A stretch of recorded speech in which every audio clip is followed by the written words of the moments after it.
Hello and welcome to Intel Tulpars Reloaded 2024. We've done the quarterfinals. That was last week. We've got the semi-finals and the grand final to grind through over the next couple of days. We're going to be starting things off with Pacific Esports versus Endpoint. Yeah, they're the first exciting semi-final between these two teams. And what's really exciting for me about this is the fact that both these teams sit around a similar level in ESCA Advanced. Obviously a different tournament, both of them sitting 6 and 4, Endpoint 6 and 2 currently right now. And looking at the performance that both these two teams had in the quarterfinals, it was relatively similar as well. They relied quite heavily on their individuals showing up. Endpoint, they've got a decent level of Counter-Strike, decent playbook to fall back upon, but they struggle to take down bigger opponents if their individuals aren't showing up, getting the multi-frags, going a step further. And the thing is, they've got multiple players who do have that capability. The question is, which one will show up? Because you can't rely on them all to show up all the time, and that's kind of the weakness for Endpoint right now. Whereas on Pacific Esports, their opening game in the quarterfinals was against Onyx Ravens, and they demolished Onyx Ravens 13-0 on the first map, and then a handed victory 13-9 on the second, where again it was their individuals showing up. You had multiple 1 versus 3 clutches from ends on the first map, and honestly they were quite hard to shut down. Yeah, I mean, I can't put into words exactly how one-sided that best of 3 was to open up the tournament. Pacific Esports absolutely battered Onyx Ravens. It wasn't even close, and yeah, you had individuals stepping up. And this is Pacific Esports playing with 2 stand-ins as well. Swerzian and Susha were standing in place of Luxon and Scotland because they were competing off at IESF. They'd flown off to land to represent a national team, which meant they were left with 2 stand-ins, and they were holding their weight as well. It wasn't by any means that, you'd got these 2 players coming in and standing in, and there were the bricks around the ankles of the rest of the players. They were still more than treading water and holding their own, which coming into, again, a system that they're unfamiliar with. Yeah, and then on the other side of things, Endpoint, opposite fashion, their game was incredibly close in the quarterfinals. They played against Reveal, a German team, and we were really impressed with what Reveal brought, considering they were a much lesser experienced team in playing in ESCA main, so an entire tier below, if you will. But they had individuals showing up, going head to head with Endpoint, and they were playing some really nice structured Counter-Strike, especially on the CT side, which we were very impressed with. And that's over on Reveal, but Endpoint were the ones who managed to come out on top, as mentioned before, winning on Inferno and Anubis, but a much closer series. And well, now Endpoint, they've not got the luxury of going up against Pacific Esports with stand-ins. We believe Pacific Esports do have their full roster of Luxon and Scotland with them. So who are you expecting to take this one, Harry? It's tough, given how shaky Endpoint were in that opening, because I mean, again, they're playing a team that should in theory be well below them, but they were taking the full distance on their own map pick, which of Inferno, it's a map that Endpoint have been playing a lot more of recently. They should be more than comfortable on that. Yeah, sure, they do ultimately bring it back, but I actually don't know how to call this one, to be honest with you, Tim, because I think anything could happen. Given Endpoint's current form and how shaky they've looked, they recently, just this morning, lost a best of 3 to Viperio as well, which I believe knocked them out of another tournament. So it's a little bit shaky for them at the moment. Yeah. I'd like to think, with the experience, with the fact that they've been playing as a 5, they haven't had players flying left, right, and centre to different events, that they can take this. But honestly, I don't know.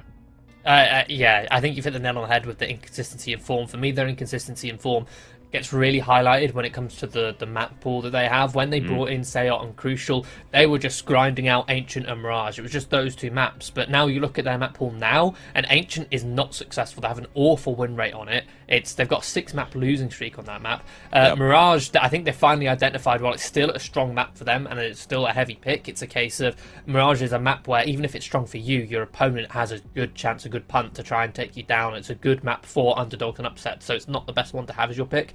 So, as you mentioned, they've been focusing a little bit more on their Inferno and Anubis, building those up, but in doing so, the Mirage and Ancient have sort of fallen down a little bit. Now, speaking of map pools, I also want to bring it to the veto, Harry. We can see straight away between these 2 teams, there's a big, glaring, obvious statement, and that's, well, Ancient, which is one of Endpoint's worst maps now, is the permaban for Pacific Esports. Yeah, and they're not going to float it either. They are still sticking with their guns and keeping that one out of the map pool. But to be fair, with the holes in Endpoint's map pool at the moment, there are plenty of maps for them to choose from. And they've gone for a Dust 2 pick, which makes perfect sense. Endpoint have a shocking win rate on it. They've won. They're 1 in 5 games on HLTV. They've played it twice in ESEA Advanced and lost both. So that in the last 3 months, that's what one win in official capacity. Not looking too good for them on that map. So Pacific Esport, if that's a map which they've got in their pool, which we know it has, they're 3-1 and advanced on it. So they've got them.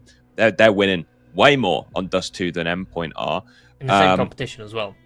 Yeah, exactly. Yeah, same competition. They're going to be loving life with Dust 2. Vertigo by Endpoint is a good pick. That's one of their better maps at the moment. We've got to get through Dust 2 first. We've got the pistol around here. Yeah, with that Mirage Decider coming up, as mentioned, yes. Dust 2 to start off. A map where Pacific Esports individuals can shine if they can ignite the fire beneath them. It's going to be looking to be a nice B-site execute here for Pacific Esport, but it's met with heavy resistance. Endpoint with 2 players at the back of the site, tapping them down at range. It's a long distance for Pacific Esport to try and close in, try and close down. Beautiful flashbang. Perfect. Spot on. Crucial's going to run out of bullets, but still can't quite chase him down. Lugson manages to eliminate one before dropping. It's a very nice sight hold from Endpoint, and you can see what Pacific Esport had in mind. They bought 2 P250s at the start of that round. They knew that the long range was going to be an issue, so they compensate, upgrade the pistols. But Endpoint all over them on this B bomb site. Yeah, perfect counter. Simply on the B site hold, let alone the fact that there was a 2-man flank coming in towards tunnels, which would have been closed out if not. Pacific Esport no bomb plan, but they're still going to go for a force buy, and again they set their sights over towards the B site. Hopefully, for them, Endpoint will have a slightly weaker hold. The HE won't land deep enough for Surreal to soften up these players, and at least an impactful amount. Currently the lone defender, but this smoke will buy time for Mighty Max to come into sport. They decide to pop through this smoke, then get very close, but they are going to wait for them to expire. Flashes come in. Surreal in a great position for at least one, but he's fully blinded up, and he goes down for free. Mighty Max now in trouble behind the bomb site. Lands one, runs out of bullets, and Skolem guns him down with the Tech 9. Sayok coming in through window. Again, a 1-for-1 trade. Endpoint still a man disadvantage. And only a single flashbang to get him back into the bomb site. Might not matter if Crucial can carry on landing headshots like that, though. Zuu will shift in into the window, and he isolates Skull, and Sizex does the same to Crucial, but that's when Zuu cleans it up. Essentially a 2 versus 1 there. Victory for Zuu.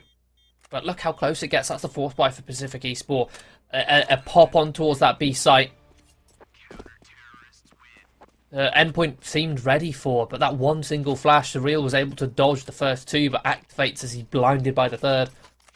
As you mentioned, just trading out. Endpoint overextending as soon as they get one. I think Sayot in the window, he should have been happy with one to fall back, but fortunately for him, Azulu able to clean things up. But another bomb plant for Pacific Esport means, or I say another, they didn't get a bomb plant first, but a bomb plant there guarantees them an even better buy. And knowing the amount of damage they did to Endpoint, the reinvestments to come out, they're going for this. 2 AKs, a Galil, a Scout, and a Mac 10. They're going to be happy taking this fight to the weak utility that Endpoint have now with their, well, up rifles. Yeah, Endpoint's money on breaking point. They go for some fights in middle here. It's a 1-for-1. Jay Reezy going down. Ents with a response onto Mighty Max. They do vacate. Allow Sayot to make a move up middle instead. Peering out from lower tunnel and pushing all the way up. Lugson going to unscope at the worst possible moment. Sayot can't capitalize. He's getting battered up here. Finally lands it. And Zuu comes in to assist. It's now a 2-man advantage for Endpoint. That's also the bomb dropped outside the long doors. Skolan has to try and recover it. Will do so as Endpoint have fallen back. They've disengaged. They want to reset the fight, reset their press. Going to be a contact for ends up towards long, but a buffed spray will be punished by Crucial. Skolan in that 1 versus 4, and they should realise he's still towards long as that smoke lands. Zoo confirms his location at the cost of his life. Quick jump from the cross from Surreal. Gets his way to that B-bomb site. Make sure it's not an option for Skolan. Nice headshot. Second kill of the round so far. Sayot in a great position to counter those. Skolan not expecting it at all. Endpoint do find 3. A little bit costly. They do lose 3 players. But they've denied a bomb plant. So We might see Pacific Esport forego the 4 spies here.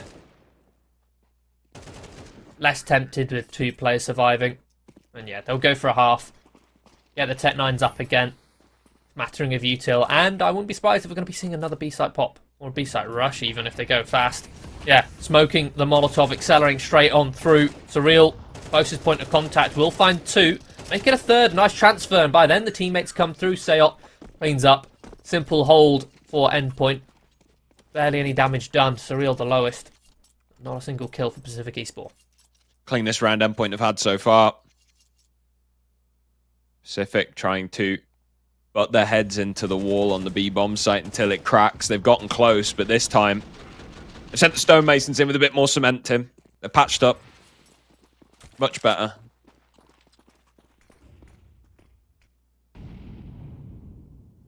Much more of a solid hold there. Here comes a full buy for Pacific Esport. 4-man lean have taken long control. Endpoint were going it. Instead, they're fighting for lower tunnels. And with lower tunnels control, they don't have to be so concerned about catwalk. About short.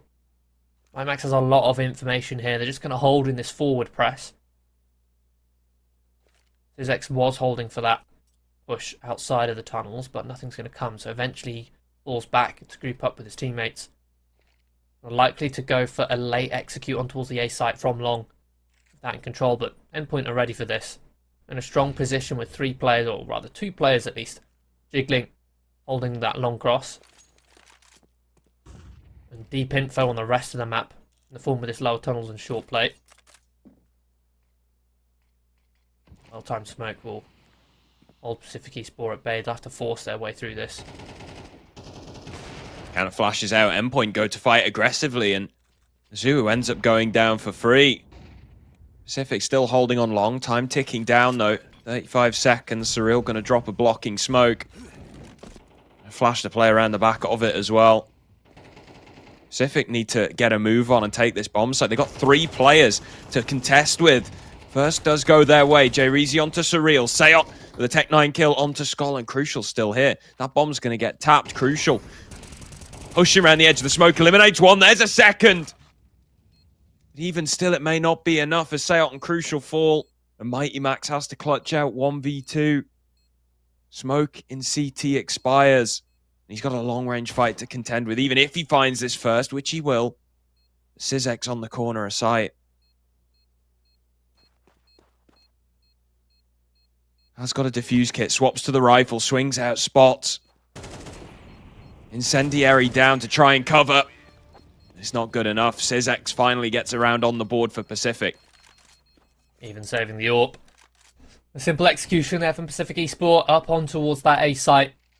You can see how they just slowly took their time, didn't overextend, waited to see if Endpoint gave them anything, and then they just crept in patiently.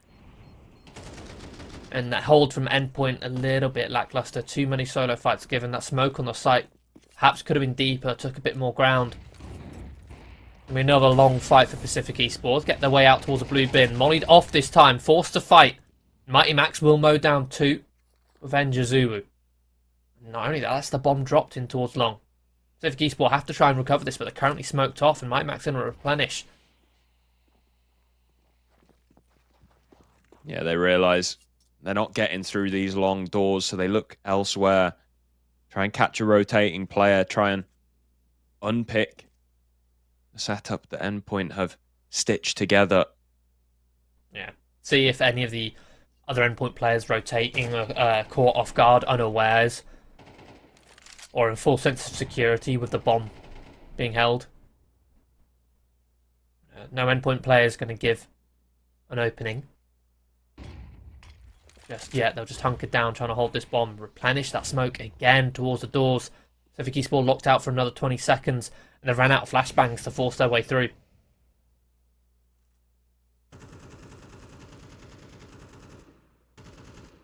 Lugson. And again, another search. See if they can catch the real rotating. But no, he's going to get there nice and cleanly. Endpoint are giving Pacific Esport no way back into this.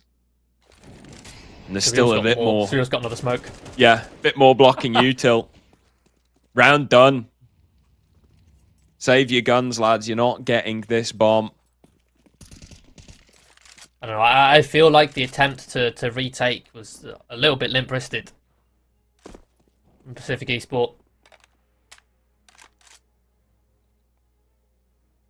I like the idea of searching in towards middle, seeing if an endpoint player gets caught off guard, not expecting you to be fighting middle when the CTs have the bomb.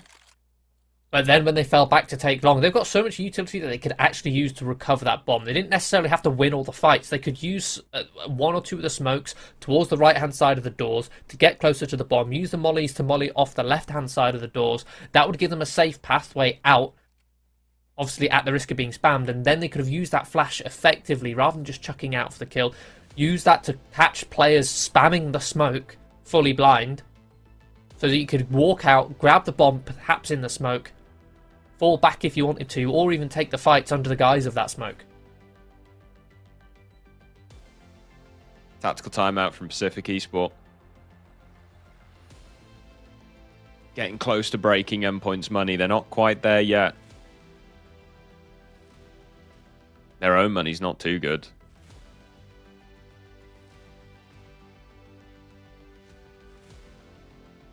Endpoint still did take a bit of damage in the previous round. It keeps them honest.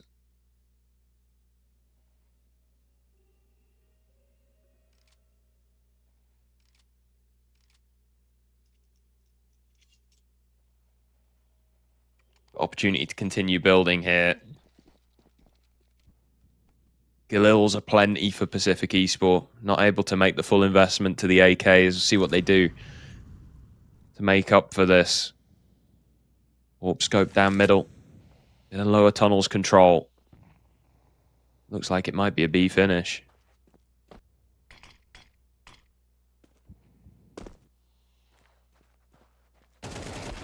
Creep in towards middle. Caught.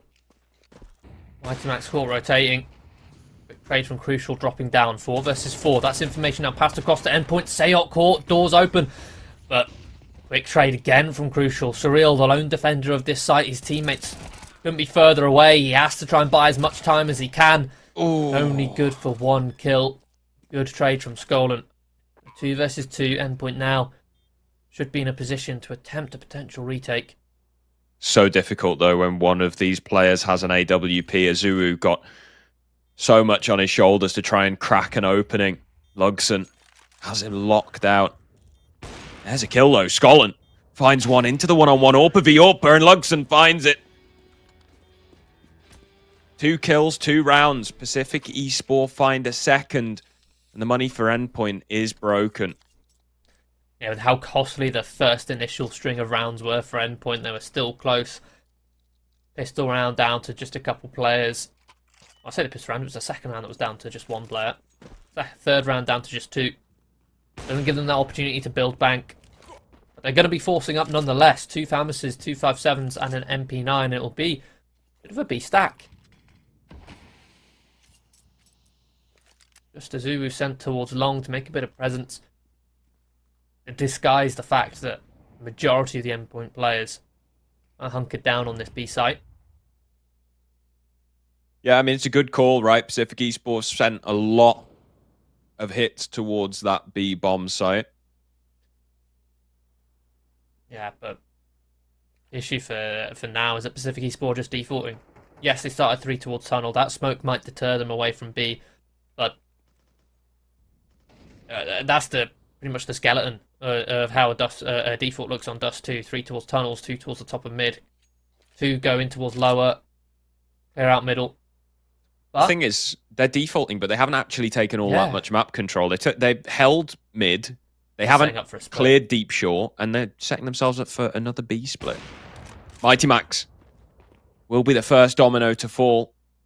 He's normally an A rotator. They should put 2 and 2 together here. They should expect more. And there you go. Sayok caught. The split comes through. They don't clear Crucial, but he can't even find the kill. A wide swing from Jay Reezy. Yeah, and the entire B side defense has capitulated. That was a rough spray, and he wasn't even being looked at. That's the worst part about it. He goes completely unchecked. Zuu finds a gap. Was he spotted? No. And this smoke allows him the entrance up. He's been revealed. Exposed, if you will. Open the curtain while he's in the changing room. Horrible position to be in. Yeah, that's the force buy. Not working out for Endpoint. Even though Pacific Esports did hit the site that Endpoint wanted them to hit, the split was enough to dismantle it.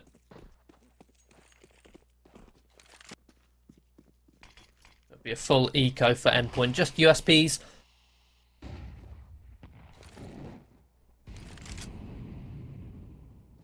Molly's carpeting the lower tunnels, making sure that no CTs can be hiding in those close quarters.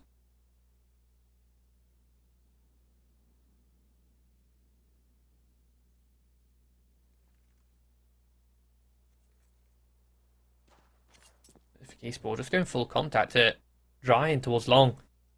They did the majority of the last round full contact as well when they were taking lower tunnels. It's very high risk play, but the thing is they're making sure that when they do go for these contacts, it's always together, as a group, as a pack. There you go, as soon as they take contact, that's when the util starts coming through. Yeah, nicely set up. Got those players ready to deploy the util at the first contact. And now they can focus on blocking these USPs out of the bomb site. Because they played contact, they've got so much util to do it with. Still got 2 smokes left. Plenty of flashbangs.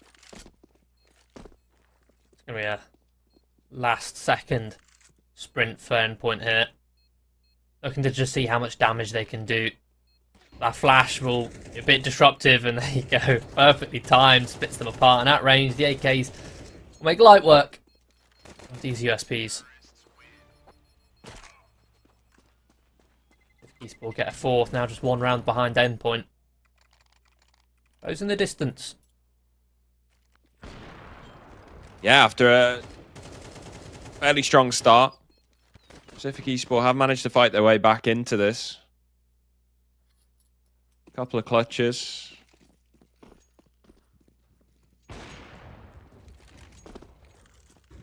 Endpoint going for a hard long contest here. Jay Reezy seeing what he can find early on. Bit of pre-fire. Did spot at least 1 player crossing him. Might have even got 2, you know. Yeah. That's information. At very little cost. They're still setting up to have a stab at long, though. They're going to wait for this smoke and have a pop regardless by the looks of things. I'm not a fan of this setup either for Endpoint. Yes, Azuwu is in a good spot to get 1 and then drop in towards the pit, but there's no one actually near to support. Normally you'd have maybe the AWPer towards Car in a position where he can then hold the cross so they can't just push him in towards the pit. Flashes come through, Azuwu drops, but the smokes will grant free reign for Jay Reezy to take that 1 versus 1 fight. Supported with the flash to boot. And there you go. Azuwu goes down for free. No support offered from Endpoint. Yeah, strange setup that. Yeah. Now, the reaction from it is relatively nice, though. They accelerate in towards tunnels and mid, clear that all out, so then they can just focus their full attention towards this long sight hit coming through. It's an extra layer. The lurk coming in from Skolan. Matt's going to pop the CT smoke. Nobody caught on the cross. Surreal has his head ripped off by Ent. Sayot with a quick response. Skolan with 1. Mighty Max going through the smoke.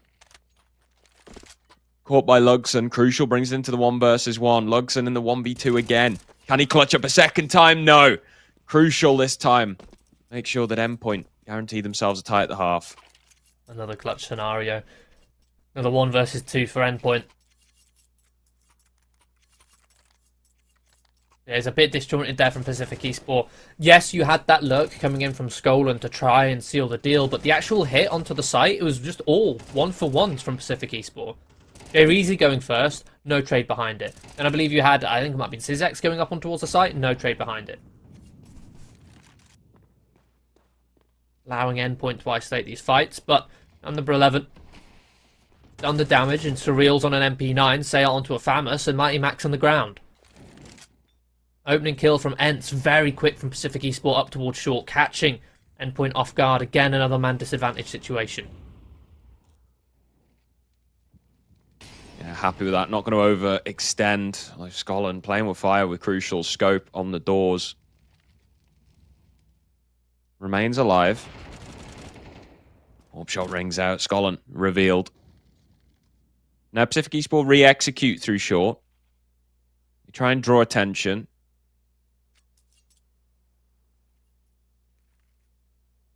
It's going to be cleared by endpoint, however.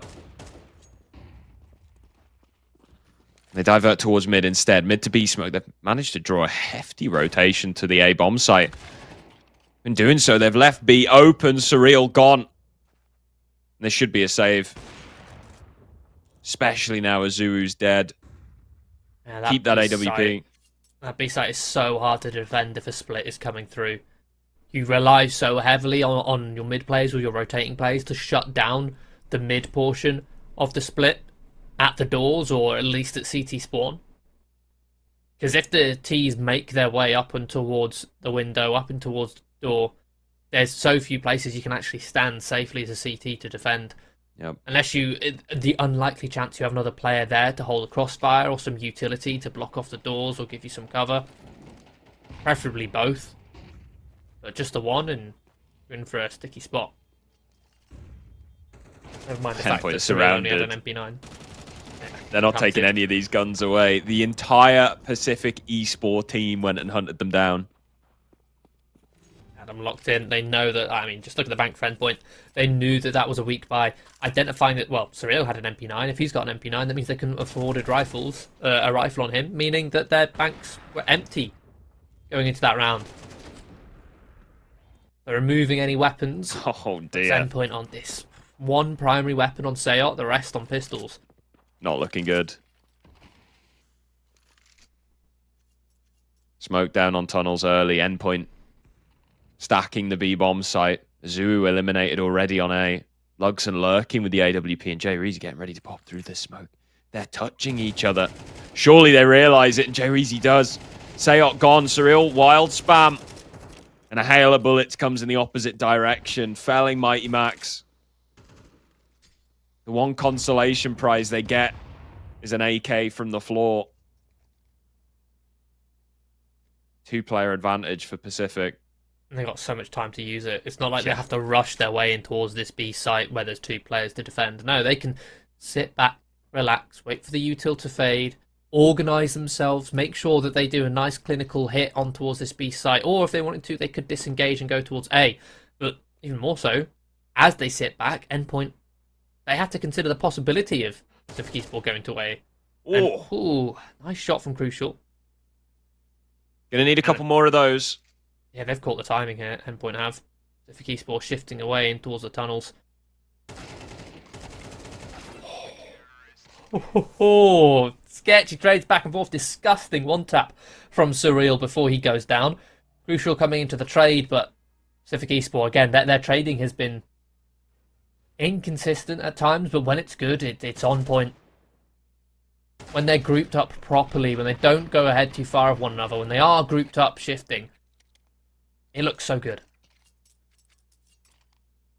6-6, tied up at the half. Given the run of rounds, 5-1. Endpoint had. Not too bad.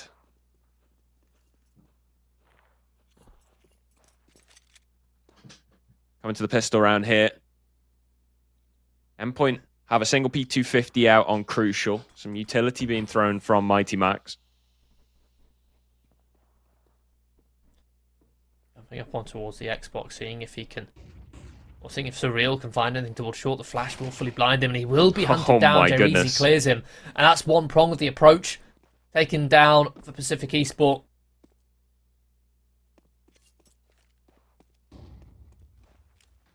Crucial. Line up a 3 little versus long 5. This is rough. This is rough business. Mighty Max now has to take the position on short. And they're going to just push him again. The Julies trying to get involved in the action. He's got the attention of all of Pacific Esport at the moment. They're hunting him down. Finally eliminated, but it's bought some time for Sayot and Crucial to work. Kill from Sayot. Crucial alone in a 1 versus 4. Pretty dire situation, and Pacific Esport will convert 7. They take the lead in the second half. Yeah, that was a beautiful attempt, Mighty Max. As you mentioned, drawing out so many of the Pacific Esport players. But it just wasn't enough. Pacific Esport, well, you can draw us out, but if you draw us all out, you're going to face our wrath. And they just hunt him down. At that point, when he's gone, they just turn around and do the exact same to the other two players. If eSport take that lead, it's going to stretch even further with Endpoint fully ecoing here on round 14. Just Glocks. Mighty Max already hitting the dirt. Gives Endpoint even less players to try and swarm with. Very easy. Spots them all up in mid. Firing off a lot of shots. Not connecting very many. These Endpoint players slowly being chipped down. Now the MP9s can come in and farm all the money. It was all intentional. He was just firing those bullets to keep him in place so that the MP9s could come in. It's fine. Don't worry about it. It's the fact that he's taking long-range fights with the M4 and can't find anything, and then the MP9 comes and takes the exact same fight at the exact same range, and the MP9 immediately gets a kill on Scotland. Says a lot about the MP9, I think. Yeah, perhaps. The first few bursts of it at range are deadly. Even though the spray is a bit of a fickle one. Endpoint now going to have the rifles out. The AK's in play. Zoo looks to go for an opening towards long. Surreal tries to trade, but Jay just has to sit down and hold left click. Most down two headshots. And immediately, 1 minute 30 on the clock, and Endpoint have a 2-man disadvantage. Not the way you want to open around on your T side. See what the play is for Endpoint to try and recover this one. By no means out of it just yet. 3v5s are recoverable. It would take a bit of a fumble from Pacific Esport to do it. They're heading to the B bomb site, and Mighty Max just not anticipating a player to be holding CT spawn. Jay Reezy finds another kill before going down. Crucial. Ooh. Spots Lugson. Hello. There's another kill. And the disparity in numbers comes down to 1. Ents has a great position, though. Going to be cleared, or is he? Sayot finally does eliminate. And this is an open pathway to the A bomb site here. Sizex and Scotland both fully entrenched on B. Plant at the minimum available for Sayot. He's going to get the bomb down. Long. There's the Ents push long in the first place. And now we'll spot the information of the two players on shore, but mollied off. Can't contend in a fight or sitting in flames. Simple retake there for Pacific Esport, but considering it was a 2-man disadvantage for Endpoint, they did well to get 3 kills and a bomb plant. Yeah, bomb plant should guarantee they can contest in the next round. Yeah, we'll give them another full bite. And with the amount of kills, they temper the economy of Pacific Esport as well. Force them to reinvest on 3 players. Yeah, Jerizi, Ents and Lugson running out of cash. Oh, the money's actually not as good as I thought it'd be for Endpoint. They have gone for a half buy. Yeah, it's not a terrible one. Sayot was still with a rifle, a Galil, but the HT's Jerizi's been instantly dinged, though. Yeah, it's a trade of damage, and I think, honestly, even though there's a dink, Endpoint down on such low health, meaning if they tried to swarm, a couple stray bullets would be enough to take down Surreal and Azuu.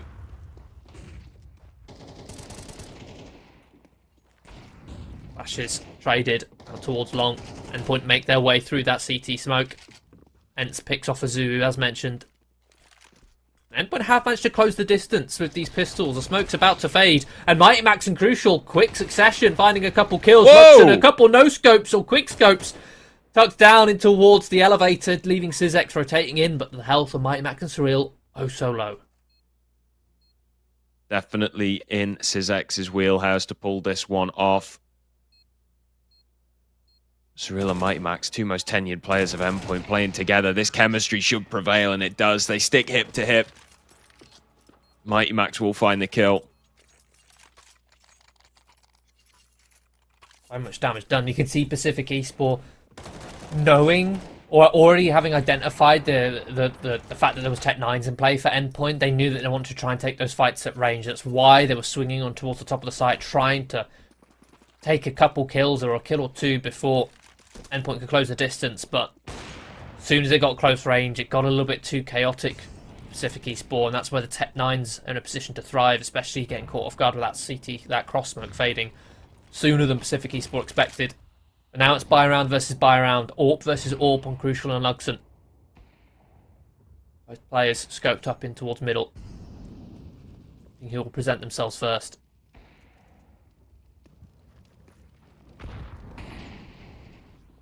Molotov. Well timed. Keeps Endpoint back. Mighty Max, bit of utility to push Pacific off, and they're going to completely evacuate as well. Not able to formulate a setup with the flames coating the floor. They divert to long instead. Endpoint set up to pop, but short is the only avenue of approach that they have here. There's a late long lurk in a Zulu. Set up for Pacific Esports. It's just J-Reezy trying to hold down 4 players on short. It's not like a long player is in a position to throw any flashes to give him some support, and now that long player's dead. Azu catches the lurk. J-Reezy falls on site, and then the rotation also caught from Skolan by Sayot. Pacific Esports, who are leaning a little bit heavier towards B, have to go and save. Wiped out on the bomb site. Pacific Esports don't even get a single kill in that hold. And you're quite right, they were incredibly separated. One player long, one player on the bomb site, one player just chilling in CT. No way for them to help each other out at all. And now, Endpoint know exactly what's up with Luxon revealing his location on the B bomb site. And they can afford to send a few bodies in to take these guns away because they know Pacific are on breaking point. Kill from Luxon. This flash from Crucial could help out matters, but they get it done regardless. And they only lose 2 players in the process of hunting their Endpoint. Meaning that it's still a profitable round for them. It didn't cost them their own financial gain by removing weapons away from Pacific Esports. And those are some 2 big weapons to remove, especially that warp, getting that out of Luxon's hands. Pacific Esports can't even afford a rifle here. I mean, could afford to drop every FAMSWOR too if you want to be pedantic, but not really a good option. It'll be a full eco for Pacific Esports, taking attack pause now whilst they're about to approach this round with pistols. They can take this tack to perhaps discuss how they want to approach the next coming buy rounds.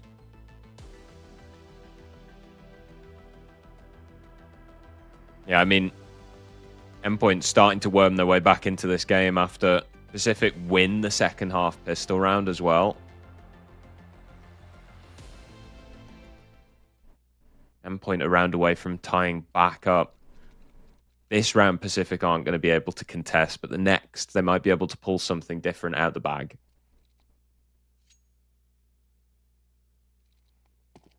Endpoint starting to build a tidy bank. $7,000 on Crucial. Having that on your AWPer is also a comforting sign. Did he see them all cross? Surely not. I mean, they're clearing out long. He would have seen at least the head of a couple. Yeah, I mean, it's a nice methodical thing to do against pistols. On your T side of Dust 2 is just work your way in towards long control. Molly out car, clear out all the possible angles, do some deep smokes as well. I like that. They're not doing the standard cross smoke. Okay, they have just thrown the standard cross smoke as well. I was about to say the deep smokes would have been enough for me.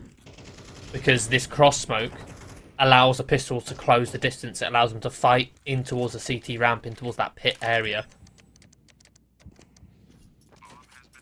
But by not throwing the cross smoke and throwing a short smoke and a deep CT smoke, it allows you to take those fights cleanly with the better weapons up against Catwalk. Either way, Pacific Esports going to be stacking that B-bomb site. So, no resistance. Endpoint to have to fight through. Endpoint shouldn't even look to hunt either. I'm not sure what Pacific Esports' plan is by hunkering down on this B-bomb site. Like, if they wanted to, they could try and stack outside long, for example, and see if they can find a free AK. Yeah. I guess at this point, maybe they're thinking, let's just not give them the kill rewards.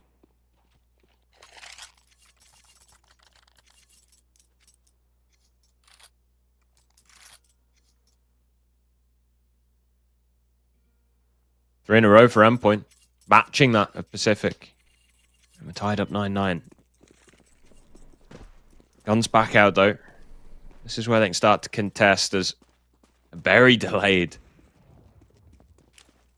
cross of the doors is going to give Endpoint at least a look in here. Crucial. Gets to the angle way before any of the CTs do. There's going to be a full contact play out of B as well. Smoke going to go down. Sayot falls on the entry. Syzex finds a double. Crucial responds in kind with the AWP, but the rotation's here. The cavalry's arrived. So Endpoint look to switch things up. Bomb recovered outside B. Position taken outside the doors and a search on short from Azuu. Catches Ents. Pathway open to the A bomb site. Just need to cross the doors. What are you told to do this? They could use a smoke. Why is Crucial not smoking the cross? Did he not realise he has a smoke on him? Instead, it's going to cost the life of his teammate. And the man advantage, or rather the even state of affairs, giving a man advantage. Pacific Esport. 2 versus 3. Pacific Esport, not only have they retaken short, but you've got Luxon coming in towards long. Going to make it really uncomfortable for Endpoint unless Azuu can win this fight. Oh, and he can. A missed shot from Luxon. Funnels. Pacific Esport up towards Catwalk, but they're still a threat. Jayreezy, beautiful headshot on towards Crucial. Make it a second on towards Azuu. Pacific Esport get 10. Endpoint fumbling that 3 versus 3 wildly. Yeah, there's been a couple of times, I mean, that was the second, granted. It is literally a couple, that I've seen Crucial have utility and not use it, potentially at the detriment of his teammates. The first one was pretty minor, pretty inconsequential when they were hunting down the AWP and the rifle on B. He had a flashbang that he could have helped his teammates out tunnel with, or his teammate through window. That one, he hangs Mighty Max out to dry in mid. Jumps across. Max then has to try and jump up the Xbox and just walk straight into Lugson's crosshairs. Inviting them for that engagement. And, you know, AWPing might be considered one of the star positions in Counter-Strike, but if you are an AWPer, you still need to be well-versed in setting up your teammates with utility. This round, he'll be the one set up. A HE plus a flashbang towards long. Fully blinds Jayreezy. Opens a smoke for Crucial to find a pick with his AWP. Looking to try and make up for his transgressions in the previous round. Good Molotov. Azuu catches his X. Now a 2-man advantage for Endpoint. Pacific Esport are the ones that need to try and recover this. Ents will creep through the doors. To take a fight behind the smoke, behind the flames. Should just about be able to get away. Throwing a nice HE to soften up Crucial. 2-man advantage for Endpoint. Ents spotted in middle. Happy with the information. Endpoint Scarpa. Skollen tries to get involved. Ends up getting shut down. This is save position already for Pacific, but there's no way out of this. Sayot making noise. Ents does damage. Try as they might, these 2 remaining Pacific players cannot find a kill for the life of them.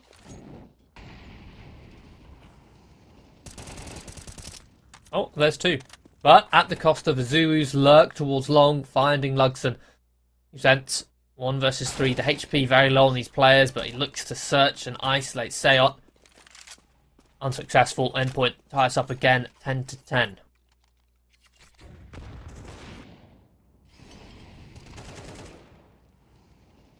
There it is, Endpoint. Decisive opening. Ents gives it its best shot, but ultimately we return to a flat scoreline. And again, Pacific Esport in eco territory. 2k per player except for Ents and Luxon, who have a little bit extra on the top. They can afford to go for a pistol and armor in this round, or maybe drop a FAMAS to Luxon, who can then buy Kevlar and a bit of utility and just see what he can do.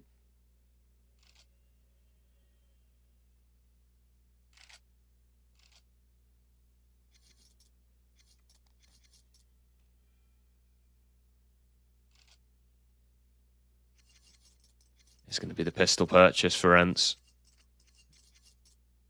I think it's probably the wiser decision. Give yourself the best chance possible. There's no... The chance of Pacific Esport finding a break by having a force buy, breaking the economy for Endpoint, and then allowing them to close out the game is unlikely with Endpoint's current financial situation. They can still buy next round. Crucial has plenty of cash to even drop over even if they lose Endpoint, lose 2 in a row. So it's not like there's a chance of just dismantling Endpoint right now. So it's a case of Pacific Esports just invest into 1 round. You need the round wins, never mind the breaking of economy for Endpoint.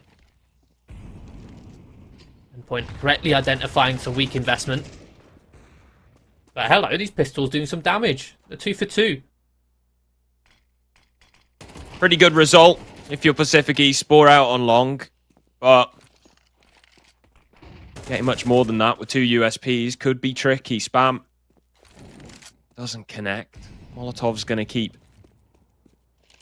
the short player occupied. Endpoint should get those digits in, bomb planted. Ents has picked up an AK. If Skolin on short can be a worthwhile distraction to allow a bit of space for Ents to work. Could be on the money here. Extended spray does give the location away. Wide swing. Mighty Max has a great position. Taps away, but still can't connect. Crucial and Sayot do some work in the meantime, though, but Skolin still boarded into a 1v1. Crucial needs to hit the shot, and he can't do it. A full eco. Oh, but there's no kit. Man. Endpoint on this T side are looking so well put together on their decision making out of spawn.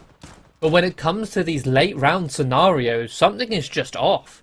They're looking so keen to take fights, not tied up together, not all on the same page. They don't clearly identify in these mid rounds, okay, at this point now, when there's 20 seconds left in the round, or 30, 40 seconds left in the round, what is our win condition? Because every single round, you always need to be on the same page as to what your win condition is. But for now, for Pacific Esports, for them, that's a double AWP setup, and it's paying dividends as SysX cuts down Crucial.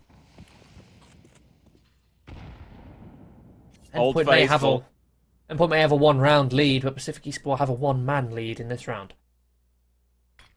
When things are looking tough, you've always got the double AWP to fall back on a map like Dust 2.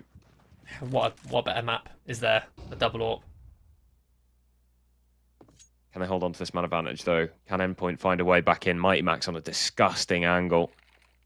He's trying to eliminate the scaffold.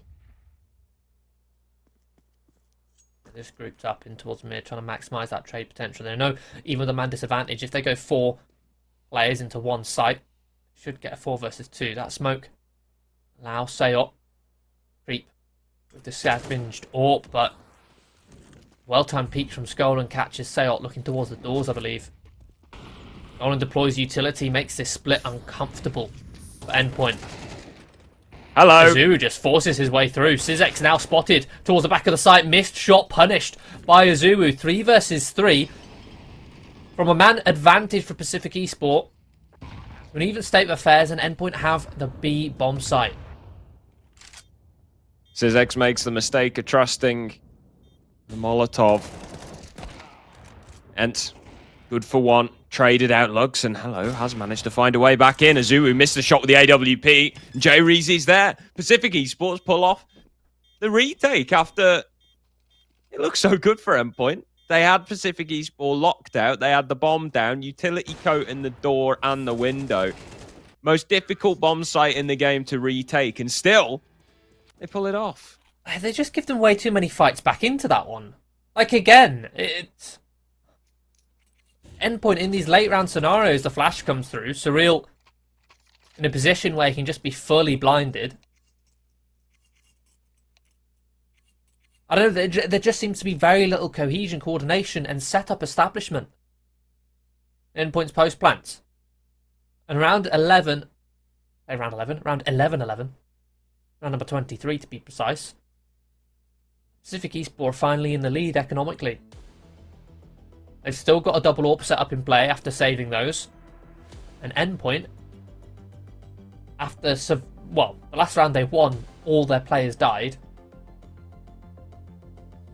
So they're going to be forcing up. Still AWP on Crucial, couple AKs, but it's a Mac 10 on Mighty Max and a Deagle on Surreal.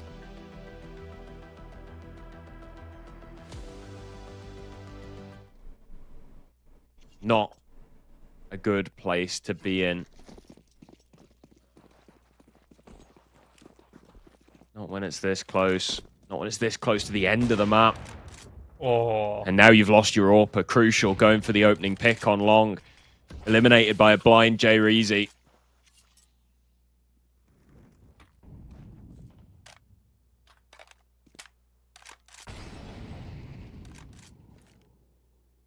AWP recovered, sure. In the hands of Surreal, who by no means a stranger to the weapon, but still a man down. Jerry's in a similar setup that we criticised Endpoint for, actually, alone on long here. Flashbang going to push him off. No, it isn't. He's still going to get one before falling. He stands his ground. This is where trouble for Syzex.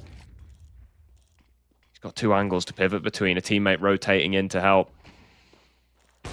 Closes down the options on short. Spots Mighty Max. Falls back. Two AWPers. Finally, the riflers come through. Zuu creeping up long. Traded 1-for-1. Mighty Max brings this into a 2-on-2. Hence, spam straight through the smoke, leaving Surreal alone. And Scotland up close wins the duel. Map point for Pacific Esport.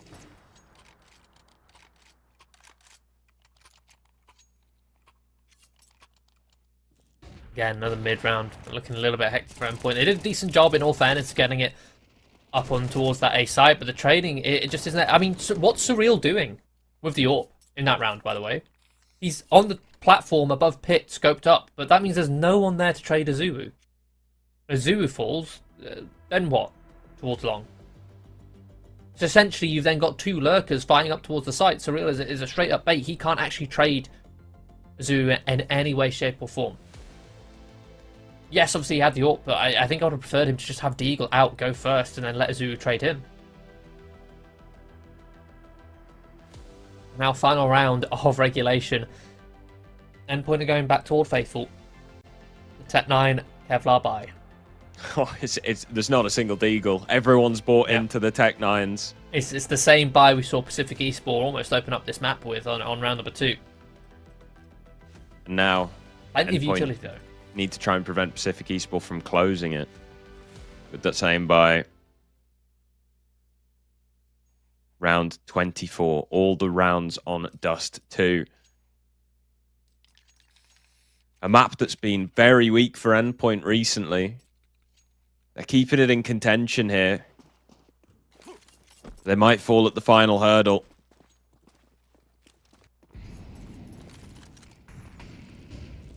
Tech9's indicative of an explosive play.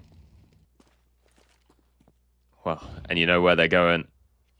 Over towards that B side, but Pacific Esport are set up so well for this. Leaning heavily with 3 players towards this side of the map. And a 4th, very close by. Flugson on short. Only Syzex towards A, but he's not going to be meeting any resistance. Very easy, finds Mighty Max in towards mid. The utility comes through for Endpoint, but good counter from Pacific Esport. Ents will mop them up towards the top of the double stack. And the rotation comes through 13-11 for Pacific Esport, taking their own map of Dust 2 in this best of 3 semi-final. Yeah, Endpoint's woes continue on Dust 2. I mean, it was a closer game than I think I expected, given their recent results. But even still, some of the mid-round was a little bit funky. There was a little bit of... Their post-plants were honestly abysmal. Yeah. I'll go as far as saying that. Their post-plants specifically, yes, their mid-rounds were left a lot to be desired, especially the late rounds, but as the post-plants specifically, they were not good at all. And I think that cost them that game in the end.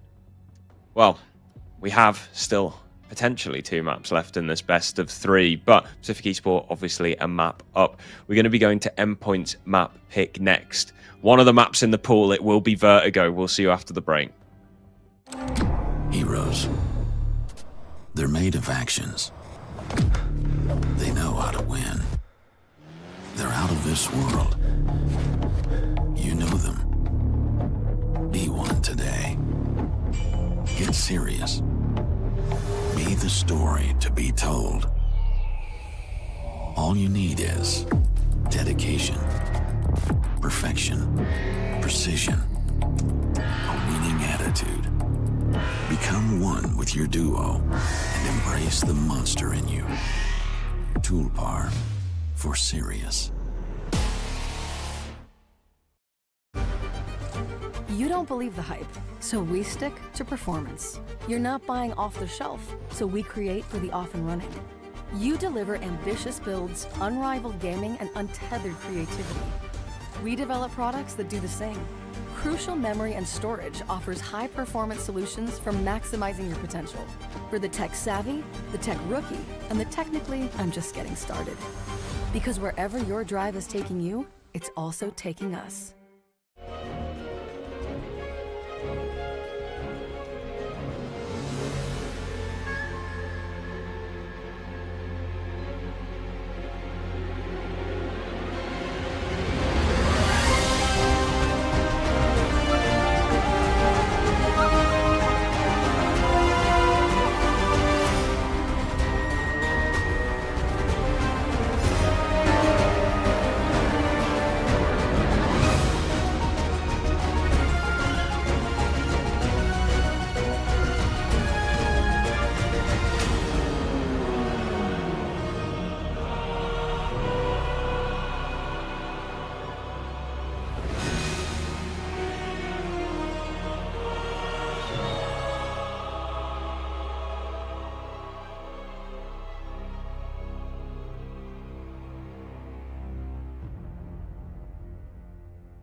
Welcome back to Intel Tulpars Reloaded 2024, the semi-finals of this Counter-Strike tournament, Endpoint versus Pacific Esport. We just saw a barn burner of Dust 2, 13-11, down to the wire as close as it could get, and, well, Pacific Esport managed to take it. That was their own map pick. We're going to be moving on to Endpoint's next of Vertigo, Harry.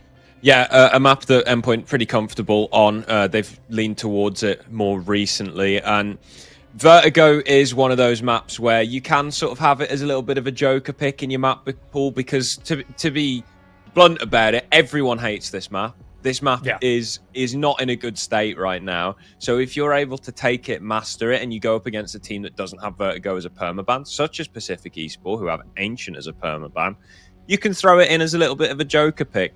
And that's exactly what Endpoint have done here. It's a good chance for them to take us to that third map of Mirage. They just need to tighten up a little bit. I think there were a little bit of, it was an interesting map for the first one because we had some good individual moments, we had some nice clutches, but there were a lot of sort of tactical misplays and bits of discoordination. That was going on for both teams, but I think more so on the Endpoint side of things. So they need to get a grip on that for Vert. Yeah, it was very clear for Endpoint how their openings at the start of rounds looked very well coordinated, but it broke down in the mid to late rounds, especially after they'd planted the bomb. Their post plants, they were just not playing together. They weren't establishing crossfires whatsoever. They weren't on the same page as to, okay, what is our approach to this post plant in this moment right now? Okay, what are we playing for?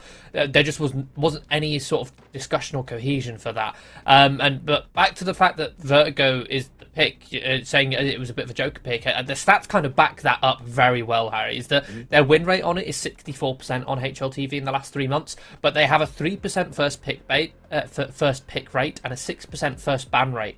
And I think you've hit the nail on the head. It's a perfect map to have in Tier 2, to have it sort of like against, as you mentioned, a lot of teams hate this map and won't play it. So if you're against a team who have it really low on the map pool, you can punish pick them. Otherwise, you can just avoid it and keep it away altogether against teams who master the map. It's nice to have sort of around in the middle of your map pool, and Endpoint I think I've hit that sweet spot, and this is a great spot to try and flex that against, as you mentioned, Pacific Esport, a team who don't really seem to play Vertigo all that too much, but it's still not their permaban. And as long as Endpoint can tighten up those post plants, and they're going to need to as they're starting on the T side here of Vertigo, then we should be seeing the possibility of going to a third. And that's, of course, Pacific Esport. They could just take this map by storm. Who knows? It's Vertigo. Anything can really happen on this one. For starters, Surreal, just a little bit of information traded over towards B. Hence, jump spotting on the ramp for Endpoint players at the bottom. This is such a heavy utility distribution right now. Every player's got something to lose. Also, a lot to gain. Mighty Max does find the opening onto Ents. Yeah, quite right. Wide swings. Barrage of bullets come back the other way from Pacific, but none of them connect for anything worthwhile. Short of Mighty Max being tagged down to 20. Well, just a bit of a disengagement there. You can see the idea, a bit of a spam over towards B from Surreal to try and bait a reaction from Pacific Esport on the ramp, which Endpoint had a trap ready to punish. But the majority of all forces over towards the A site clash. Endpoint come out on top, and eventually that lurk is punished. But Jerisi gets curious, looking for information, catches Crucial with Util in hand. And now it's a bit of a panicky brawl here for Endpoint. They've got to try and get this bomb away, but at the cost of Surreal's life, it's back into the 3-on-3. They still do have an ace up their sleeve. Sayot in a very forward position, not going to be cleared. Eventually finishes off Skolan. Bit of a messy fight. A man advantage now for Endpoint. Jerisi coming in with the Julies is, completely wiped out. Sizek's in the 1 versus 3. See what he can do here, but Endpoint do have some decent positions. Sayot overextends massively, gives his life away for free. Trying to take that fight. None of his teammates in any position to help him out. And now this opens things back up for Sizek's, a kit in play as well. No smoke, however. It's going to be the flashbang instead. Mighty Max eliminated before he can drop the Molotov out. Now it's all on Azuu. Tap on the bomb. Should bait the peek. And in fact, he's going for the full stick. Azuu does capitalize, but it gets so close. So unnecessarily close. That was just a scrappy round all throughout, right? You had this fight here. It was a 4 versus 4 swing from either side, the top and the bottom of the ramp. And then here, the scramble to get away from Endpoint. What's this? You knew he was there. You shoulder peeked. Yeah, nobody can trade that. But because of how scrappy that round's gotten, Pacific Esport, despite losing the pistol round, they're going to be incentivized to go for an MP9 investment, a second round force. Don't hate it at all, especially on the ramp here. These MP9s can do work, blending up T players. It does look like Endpoint will recover, though. The Galils prevail at range. Sayot has been caught by Jerisi, but the spammable scaffold will leave Sizek's alone. Yeah, there's a massive window there where if Endpoint weren't clean with those kills, then the MP9s could whittle away at the health, and at that point they become deadly. You see Surreal already on 11 HP. He's a very real threat posed to him by Sizek's on this MP9. Zoo also on low on health. This 1v3 isn't completely out of the question. Now, the swapping of utility there should give information over to Sizek's that they're still sending their way towards A. But if Endpoint can get the bomb down safely, and they should be able to do so with these smokes coming out. Flank also just being checked there by Crucial. And some mind. high risk, being the high health player. Plant that safely and post-plan towards the ramp, knowing that CZ isn't anywhere near. Should be a save. I think, to go back to, you know, Vertigo being a Joker pick, particularly helpful if you're against teams that are better than you. You know, if you're the massive underdog and you can pull out a specialist map,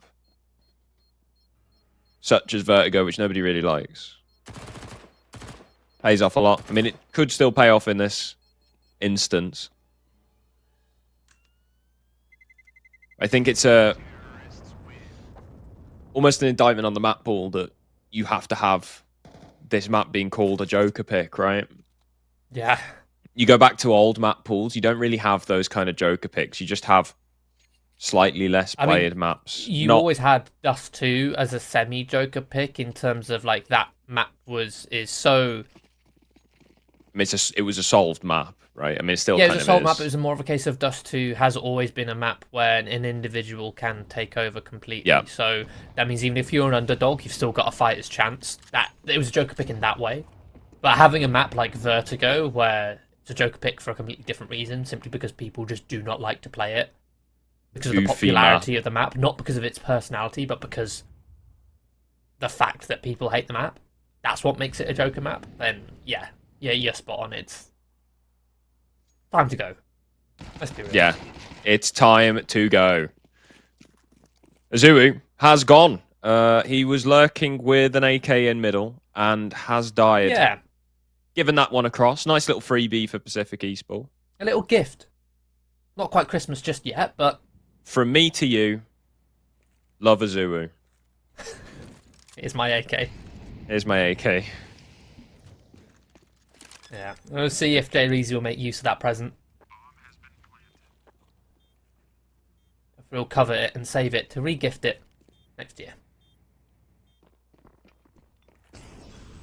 But, you know, the one thing this map has going for it.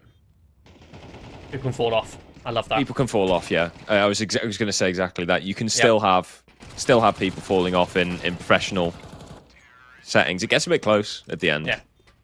Probably shouldn't have been yapping about people falling off the edge of the building, but... Oh, they won't even find to pick up that AK back up. It was dropped in towards the top of window. Yeah, just a Galil saved. So, expensive round for Endpoint. They do win it. Pacific Esport. Get it down close. Do some damage. This is where the guns come out, though. Albeit just rifles. No AWP to contest that of Crucial. Give me early 3-2 split for Pacific Esport. Conditioning, B-stairs control, as well as guaranteeing that they can contest and fight for the A ramp. Does leave them open towards mid, but it's a calculated risk.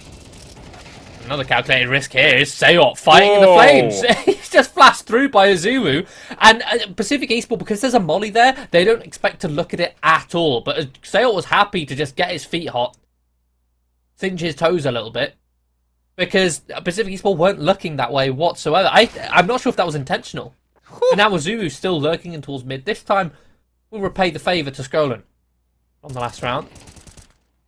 Strong start for the first proper gun round here. Pacific Esport not even given a chance to establish ramp control. And Syzex, a known quantity, head removed. Endpoint lose a single player on their gun round. Pacific still yet to put a round on the board. If this is intentional, that's beautiful. Because that's a T molly right there. That's Mighty Max's molly dropped towards 51. And Seot, it pushes straight through the smoke into the molly with the help of the flash and catches 3 players not looking at him. That's beautiful. You know a CT's not going to be there, right? Exactly. You know, and yeah, the CT just aren't even going to be looking at it because there's a molly there. A T molly of all things. I like it. I like it a lot. Man, yeah, it completely shuts them down. 4-0 in Endpoint's favour. Pacific Esport will be taking a tactical pause. Yeah, you don't want to let this game run away from you. Yeah, I mean, they are one map up, so they do have that possibility of taking us to Mirage to fall back on. But ideally they'd want to close it in 2, get this over and done with, so they can get ready for a grand final if they make it that far. But also tactical pause to discuss how they want to use this investment. Ent's going to be going for a hero M4. It'll be a half buy on the rest of them with MP9s, a 5-7 on Luxem, who's going to be saving for that AWP. Yeah, of course, that grand final. The best of 5 for whoever gets there. Need a strong map pool. Opportunities for Joker pick. Even more so than in a best of 3.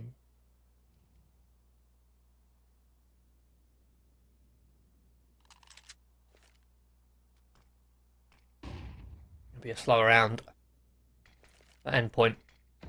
3-1-1 for them. Sayot is looking to see gather info and also block info towards A. And oh, what a peek from Skolan. Perhaps heard the scope from Crucial.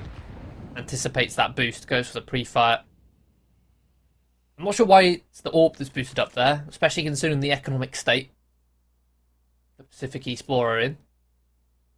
Surely Endpoint should at least try and identify what buy they're up against before boosting an AWP like that.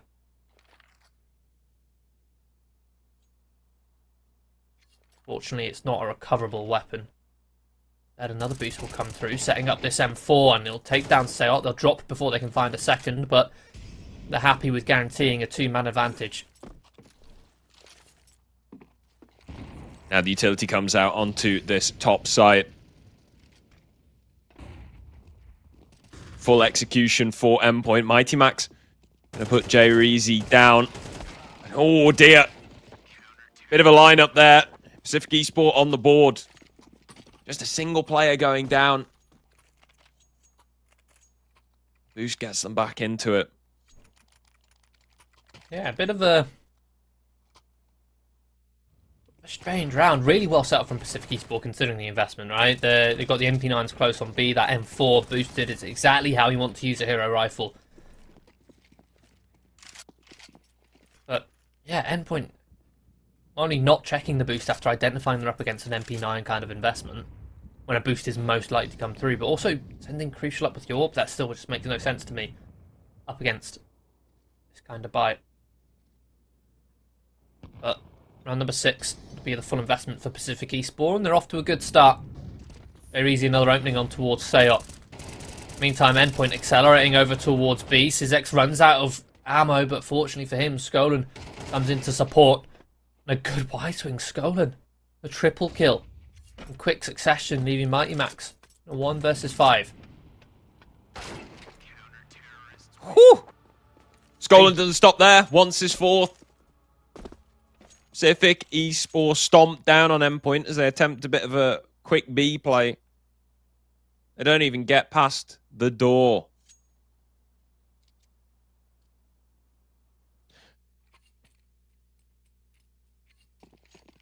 I feel like there should be a more precise name for... You know, you got Danger behind the wood. Yeah. You got White, which is sort of... People would typically consider you're at the back on the catwalk. Yeah. You know, at the bit in the middle? Well, the double box. No, like, you know the angle that they were farming Endpoint up on as they came through in that last round? Kinda? I don't think that this is... Unless I can show the exact position, I don't think I'm going to be able to describe this very well.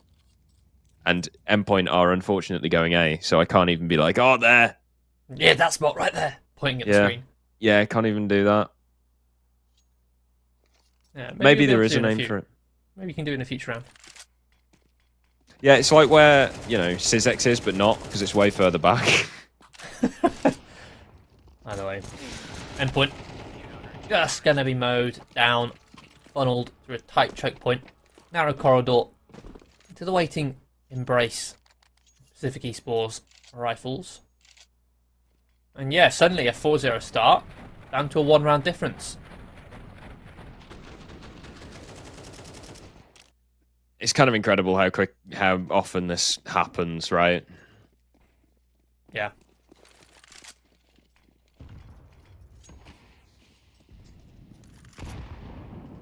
Luxon taking the early B pick. Surreal's going to be the one to find the opening. Nice headshot through the edge of the smoke. An advantage for now for Endpoint. A wide swing comes through at the top of the ramp from Pacific Esports, looking to compensate. In doing so, they only hammer the point further towards Endpoint. Sizix and Skolin likely to just look to save. They'll just stack this B-bomb site. Won't probably even try a retake. They do have plenty of cash to go for it if they want, but again, it's about maintaining that cash. Yep. No point throwing it away. Just because you have cash doesn't mean you should spend it. Where you see the radar?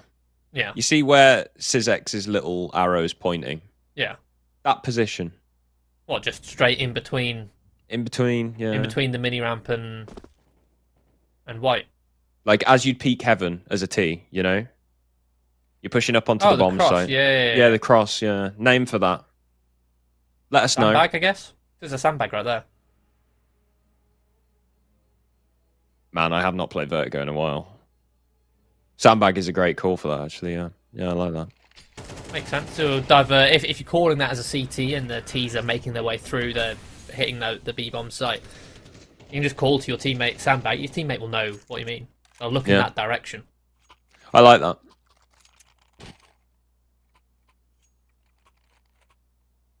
If you have any suggestions, write in.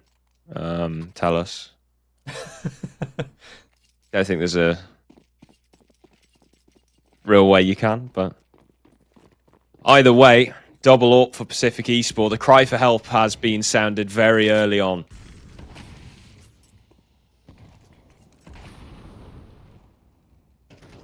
Your CT side ain't going right. Double up, and there it is. Luxon puts one on the board. Sayot caught on ramp. Quick opening.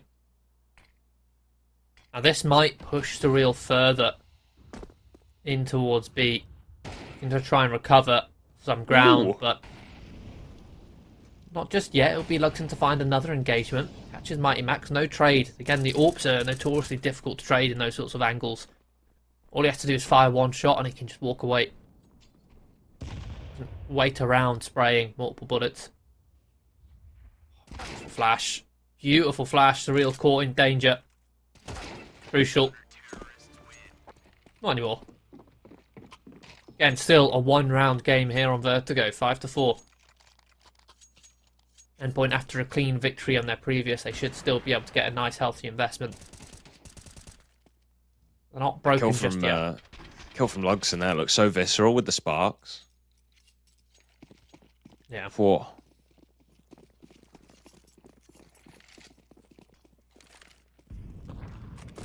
Endpoint searching B early yet again. Molotov top of the ramp. Sayot just trying to create space.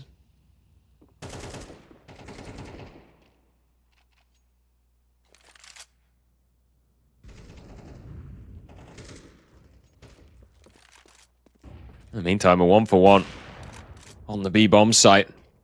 Surreal eliminated. The rest of Endpoint have been spotted there.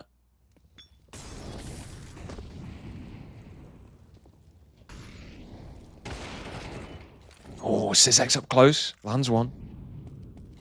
3 versus 3. That is the bomb site belonging to Endpoint. Can they try and get this bomb down? But no, an alert comes through from Sayot, catching Luxon. At the flank, an extra thorn in the side for Endpoint. Down into the 1 versus 1. Azu versus Ents, both known quantities. The flash will confirm the location out of the window, but Azu dances around that pillar perfectly, catching Ents. Giving Endpoint their 6th.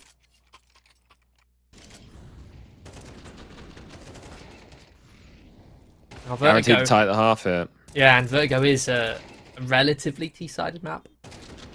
Although it used to be. I'm going to double check exactly how it shifted, because it's been a while since the changes were made to that A site, so I reckon the data will be a little bit more concise.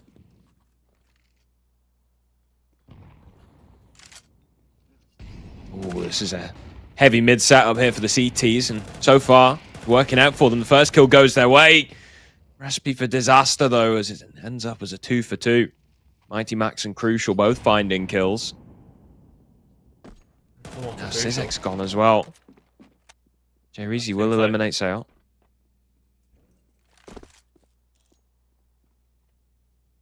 None of the endpoint players in a position to capitalize on that info that was found from Sale. Oh, little bit. What's the word?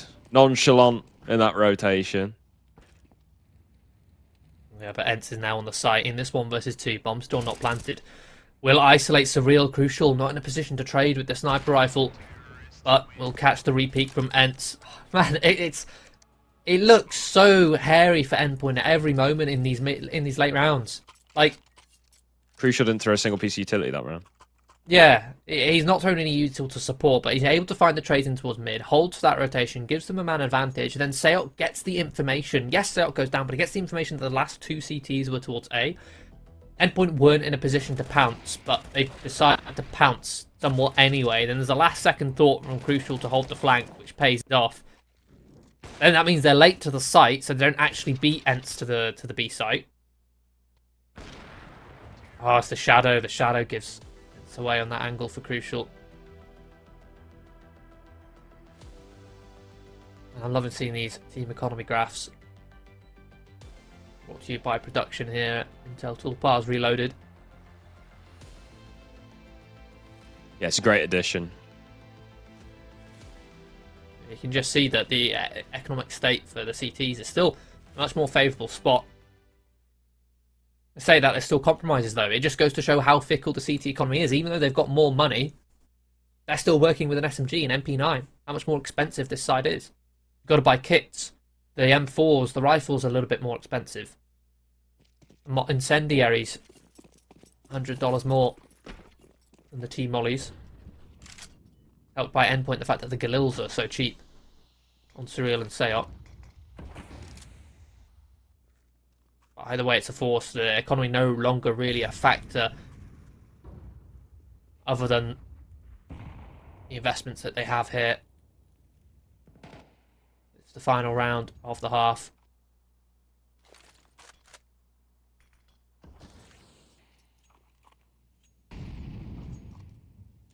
Crucial will just hold, waiting for an opening. Is patient from Endpoint.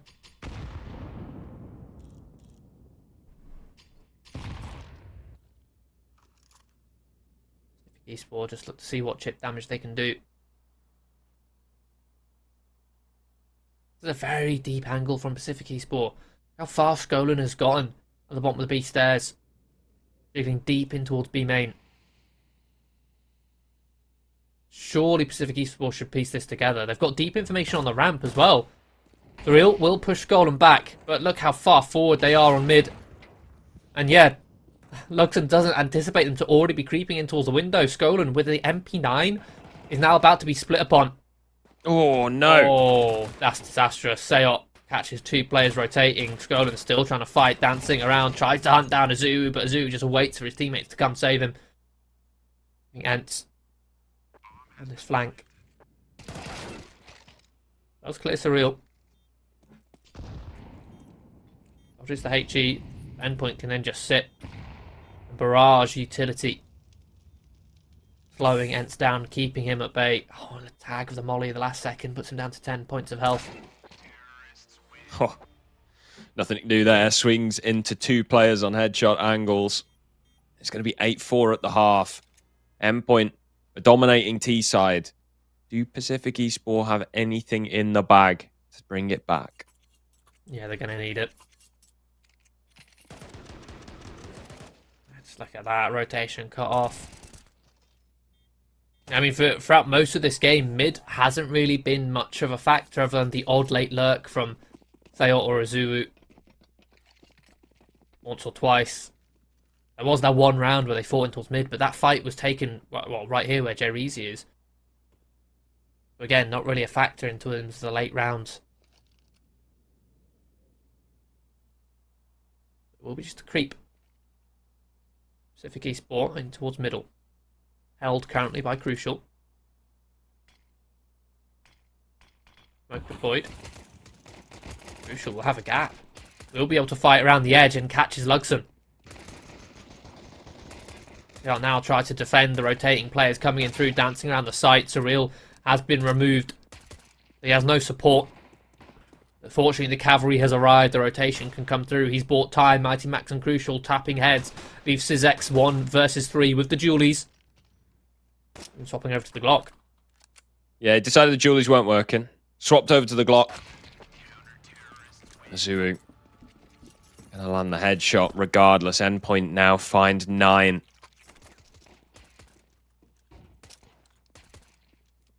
Poised to take us to a third.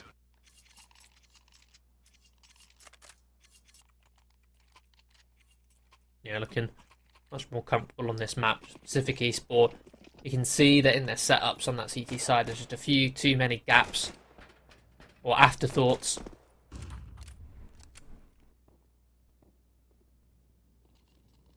Going to be a second round forced by again for Pacific Esport, despite not getting that bomb planted. It will be majority Mac 10s. And a similar round, I think, borderline identical round. The U-Tool comes through in towards mid. Set themselves up for a split. But again, Endpoint have 3 players here to defend. It's going to be a force through this smoke. Sayot will mop down 2 through the heavens. Mighty Max actually stealing the first. Leaving Sizx and Skolan towards those B stairs. Disengaging, reasserting themselves. Up towards A. Might be able to steal away a plant, but even still, they've got to get through a Zoo. He's already entrenched in heavens. A crossfire set. Smoke down on site. Again, might enable this plant, but they've got to get past Crucial, and Sizx walks straight into the crosshair. And Mighty Max is going to eliminate Skolan as well. Double digits for Endpoint. Showing us exactly what they can do here on Vertigo. Pacific Esport have 1 gun round in them. They've got to get through an eco first. Tech9's a Deagle and a P250. It'll be a fast, aggressive play up towards the ramp, supported by these flashes from Sizx, but it's a slaughterhouse. Counter flashes fully blind them. Flash assists there from Mighty Max. Crucial and Azuu will get 3 between them. Sizx Golden with these Deagles, see if they can punish the over-aggression, but no. Endpoint full of confidence. Thirsty for some kills. There you go. MP9, Mighty Max rewarded for his flash assist. Says, yeah, you can get one of the ecos as well. Farm on the cash on the SMG. Yeah, up to an 11th. 2 rounds away now from taking us to a third. But this is where the challenge, the resistance can be put up for Pacific Esport. AKs in hand, AWP up on Lugson.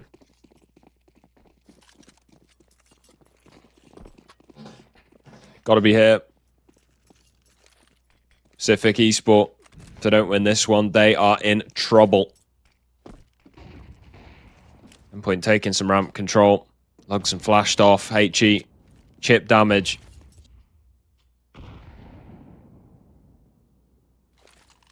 That's nice early info from Mighty Max on that spot as well. Smoke redeployed. Gap means that Azuu should have safe cause, but Mighty Max caught jumping, and Azuu can't escape. Yes, the smoke gives him cover of vision, but doesn't stop bullets. There's only a couple of places he can be in that smoke. On a wide angle for them to spray through. That said, Ents overextends. Crucial now comes in and takes a kill onto Lugson. Sizx gone. Skolan is the only one left.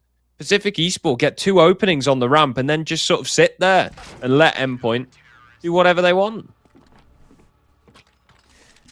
Well, yeah, it's kind of an overextension there from Ents massively up towards the site. He thought he could find the timing, and he almost did, but the risk isn't worth the reward. Just taking that fight all the way up towards the site, he goes down, and then the rest of the players, they're kind of setting themselves up for an execution. They're not anticipating an overload, a proactive play from Endpoint, a 2-man push in towards the gap, spurred on by Crucial. Now backs up against the wall. It's map point for Endpoint. Pacific Esport will be buying up with all they have left. 3 AKs, a Galil, a Mac-10 going for a boost but spotted. The aggressive rush in towards the pit alerts Endpoint, causes them to maintain a 2-1-2 setup. They have enough players there to resist, but Surreal can't really resist a couple bullets through the catwalk. Sale also traded. The rotation comes through for Crucial, but it's very aggressive there, just jumping off the default box.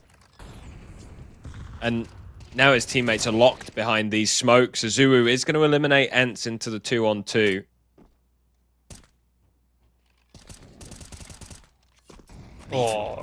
Spams Syzex through the smoke. Lugson in the 1v2. He's been closed in on. Both of them swinging from the same side. Azuu jumping in with the Julies is going to make it 13-4 for Endpoint. They take us to Mirage with a decisive victory here on Vert.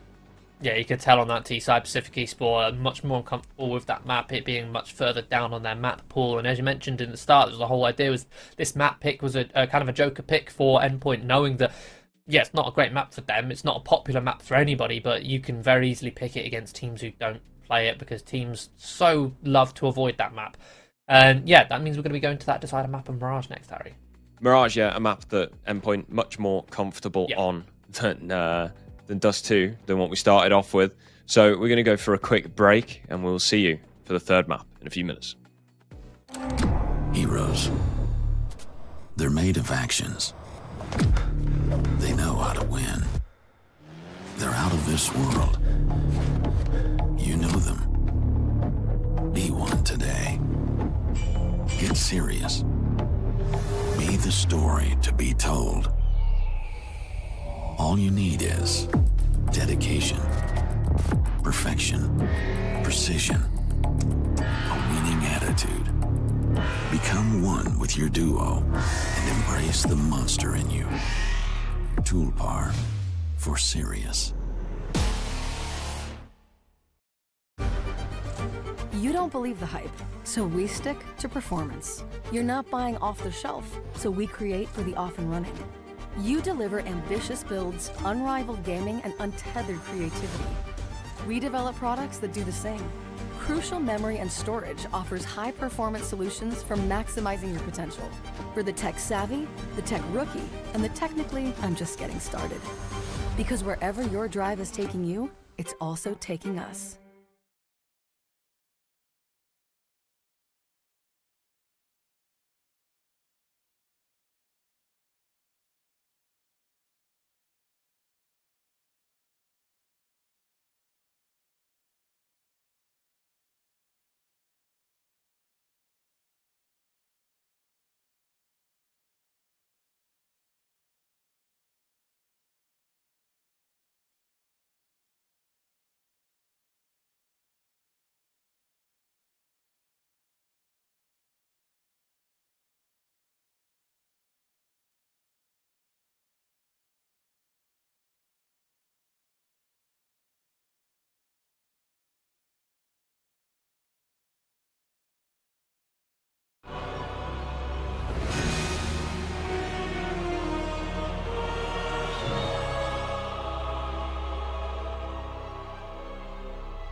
Welcome back to Intel Tulpars Reloaded 2024 semi-final, the decider map now between Endpoint and Pacific Esport of Mirage. Harry, How have these two teams looked going up into this final decider map? A little bit scrappy. Less so on Vertigo, but certainly on Dust 2, we saw coming down to a lot of clutches. We saw a lot of sort of mid-round hesitation. Vertigo was a stomp, and here on Mirage, I'm hoping we see a bit of a closer game, but we'll have to see. Endpoint, pretty good on Mirage, one of their home maps. Yeah, it's one of their most picked on HLTV. They'll be starting on that T side. Yeah, this is 4 guns pointed at ramp across 2 players. The issue being there's a massive hole in this setup, and that is connector. Has been spotted now by Ent, so there's at least a reaction. J-Rezi eliminates Zuu 1 for 1 on the ramp. A quick reaction here to try and cut off some rotates. Smoke in towards connector. That allows Endpoint to sprint up towards Catwalk and see if they can isolate Ent, who's the lone player. Mollied out of position, but that won't stop him firing off shots. Down to the 2 versus 2 as Sayot is traded. Utility to try and slow down the rotation from Pacific Esports, but they'll charge out through the doors. Mighty Max gets the bomb planted. Crucial now stuck, hunted down. Gets around the corner, can try and play for the bomb. Flashes himself off. Has to deal with J-Rezi denying this wide swing. And there you go. Sizex can commit to that defuse. Quad kill left J-Rezi. Yeah, big. Pacific Esports. Fragging out J-Rezi. I was about to say, it looked like there was a hole in their defense, but there wasn't. There was actually a crossfire between the player on Ticket and the player on Catwalk. So as soon as Endpoint tried to make their way in towards Con, they'd be spotted from Cat by Ends. Player could then peek from Triple. Or from Ticket Booth. And yeah, Endpoint, while they didn't necessarily get mowed down in towards Connector, they got spotted. That incited that reaction to deal with a Zoo on the ramp. Either way, round number 2, Endpoint with that bomb plant, they're able to get the Galils out, and Azuu this time wants to get involved in the action, finds the opening on J-Rezi. Lugson up on towards the stairs again. Azuu another headshot, but it's traded. 3 versus 3, Sizex alone, tucked on towards the site, can't do much more with the MP9. Man advantage for Endpoint, but the health is oh so low. Yeah, they have been peppered by bullets on this A bomb site. And the HE grenade finishes off Mighty Max. Sayot tagged to just 1 point of health. It's only Surreal with any health to write home about. Now he's alone in a 1 versus 2. Skolin with the headshot immediate on the MP9. Endpoint, try as they might on their force buy, they do get shut down. It was a notable attempt, a bit of a brawl out towards that A site. Limited utility to try and support. Trading did come through for Endpoint. I say trading, it was Endpoint at the initial opening, so it was trading on Pacific Esports end. Yeah, the health from Endpoint just not enough to withstand in that 3 versus 2. It's going to be another force buy after doing a lot of damage. Endpoint can afford to get Galils out once more. With a jump spot steps, perhaps heard by Lugson. That's going to cause the rotation. Sizex comes through. It's a little bit of tag damage. In fact, it's a lot of tag damage, and the HEs will just Endpoint decimated at the top of middle. Wow, Stifling. that was just their health bars just disappeared like they were loading bars. Mighty Max 1v5. Too much to ask for. J-Rezi with the headshot. 3-0 start for Pacific Esports. Yeah, now this one doesn't come close. Yeah, this map, as we mentioned, with Mirage is a very good map for Endpoint. When they first put this roster together, they almost played exclusively Mirage. And it's still very much in their wheelhouse. It's one of their most played maps on HLTV in the last 3 months.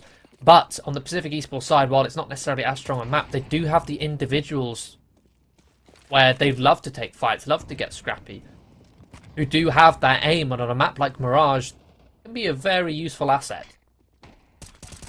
Certainly is. Steps heard on the ramp. J-Rezi farming yet more kills. At 8 and 1 already. 4 rounds into the game. Yes, these are ecos, but his impact in the other rounds cannot be denied, especially the pistol. Lugson eliminates Sayot. Easy cleaning for Pacific. You can just tell that Pacific are all on the same page as well with these fights. It's like they're all just wide swinging utility, flashes, HEs being thrown at Endpoint. Every single time Endpoint are spotted, every time they're revealed, Pacific Esports just all rotate, all take the fights together, flashes, HEs. Every single time. That's what happened last round on towards mid. There was HEs thrown towards the top of mid. As soon as they were spotted or heard by Luxon, pushed into towards the top of mid, Sizek comes sprinting in towards connector and goes for a wide swing. There's a lot of damage. That same thing happens there on the A site. As soon as they're spotted, everyone rotates in, looks to take those fights together, overwhelm and swarm the endpoint players. But and number 5s, where endpoint get their buy out, get that AWP up on Crucial. They have the utility to afford to play a bit of a slower round. Pacific Esports, they're taking the fight through the UK side. A rush in towards middle. The flash. I was about to say good to blind JVZ, but it blinds Mighty Max even more so. He falls. Crucial not in a position to trade. Now have to be concerned about another swing from the top of middle. The pass swing eventually comes through with 2 players, but Pacific Esports, they push Crucial so far back, all 3 players can then just turn and focus and deal with endpoint. Pacific Esports looking strong at the start of Mirage here. Endpoint still haven't been able to find any traction. They're flailing at the moment. Surreal. Eliminating Sizek, and that's a big, that's a stinky whiff from Sayot. Stinky whiff. I thought that was going to be his kill all day. I was getting ready to talk about Pacific Esports overextending and throwing the map away or the round away, but stinking up the gaff. Surreal. Left 1 versus 3. Bombs at the top of mid. This is a save game for him. Yeah, 20 seconds. No time to recover this. Keep the AK, Kevlar, utility.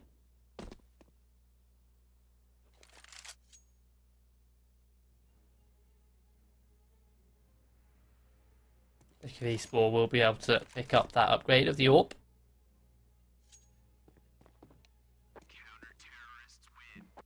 And yeah, a dominant fighting towards middle, very disruptive, stops endpoint from playing their slow mid control. By the time the 2 players coming in towards underpass get involved, Mighty Max has already been isolated towards the top of mid, and Crucial's pushed so far back. Well timed.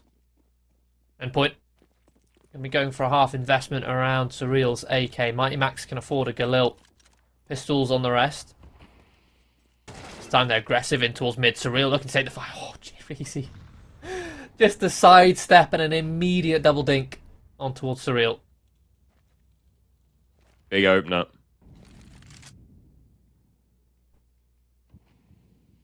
Smoke going to get dropped outside connector. Endpoint still stuck in middle here. JRazy going to go for a dry peek. Is punished for it in damage. Still alive. Just about. 3 HP. Luxon with that picked up AWP, but very deep angle. Will spot Mighty Max. Gets away. Gets away safely. Still, man advantage for Pacific Esports. Well, yes, health is done. It's taken away from JRazy. It's the same on Sayot and Azuu. Spotted. And other than that, JRazy overextend. Endpoint haven't actually been given any opportunities here. They've been trying to find an overextension on short and connector. Skollant wipes out Sayot. Now they start to collapse onto this bomb site. A couple of kills do come through. Still a man disadvantage until Crucial makes it even 2-on-2. Health is low.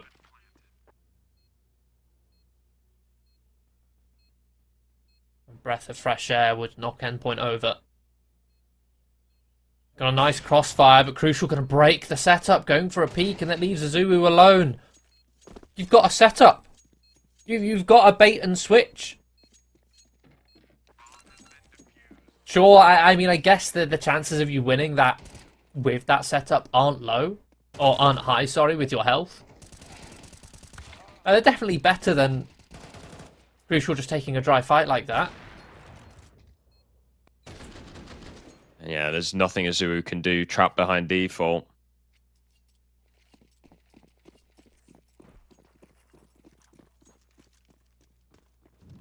So Pacific Esport make it 6. Still a clean sheet. Endpoint back on the guns here, though.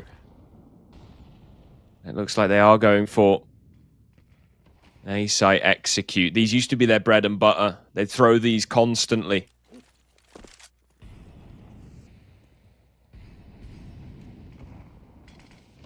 Just to try and keep it simple.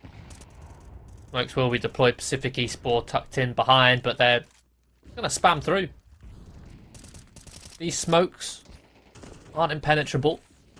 And Surreal will get caught through them. Bomb about to be planted, but another kill through the smoke from Pacific Esport. It's so hard for Endpoint because, again, Pacific Esport, they're all on the same page. They see the smokes, they play retake, and they just spam. And Endpoint haven't really gotten to the point where they're going to start throwing in fakes. This is desperation from them being 6-0 down, so it will be a clean execution. And Pacific Esport know this, and they will just mop Endpoint up completely. There was no extra spice added to that round by Endpoint. As mentioned, just a simple A-site execution for them. The first A-site hit of this entire half for Endpoint. And Pacific Esport know that in a level of desperation that Endpoint are at, when they do an A-execute, it likely will be just an A-execute. Like, they weren't even concerned about middle, really, there, Pacific Esport, as soon as those smokes came down. This is looking to be a stomping. Endpoint still yet to score a round. And this is after Endpoint have just battered Pacific Esport on Vertigo. But the full mental reset coming into this one. There's an opening. Surreal eliminates J Resi, getting curious in Palace. Question is, though, can they convert this?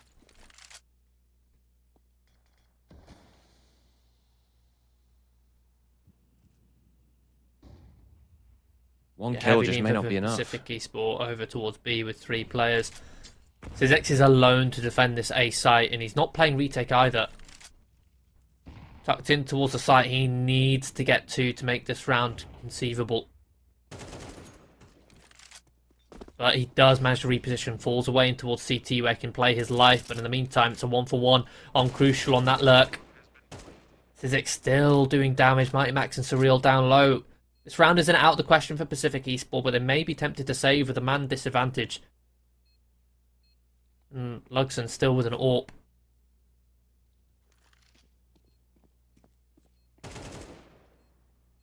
I'll seal the deal. Syzex is looking to retreat in towards Market. Caught by Sayot. Point might find their first round on the board here. After an opening pick followed by an A split. It's taken them long enough.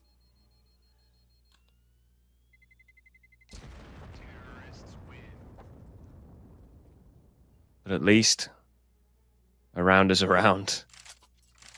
And look, 7-5 would not be a bad scoreline at all. Given what we've seen so far. No, it wouldn't. And I've been looking during the break at the balancing of different maps in the pool that we have right now. And in the last 3 months, Mirage on LAN has been just about CT-sided, about like 51-52% CT-sided.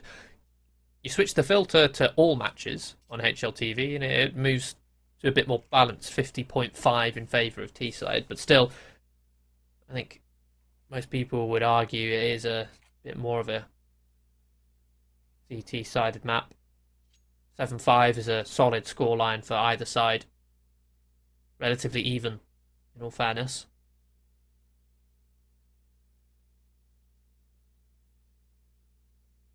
Second round pistols obviously find a lot of impact, can be very decisive. But again, we see Pacific Esport pulling out the double AWP. Yeah, I mean, this one is interesting, given that before they've been generally pulled out when Pacific Esport have been down or been struggling. Yeah, when they've been a little bit desperate and need to mix things up. This one's quite proactive. I'm curious to see if it pays off. It's a big investment. They do have the money for it. Surreal's opened things up already onto Lugson. Azuu eliminated quickly in turn, though. Wait, did they take both the AWPs over towards B? I think they did.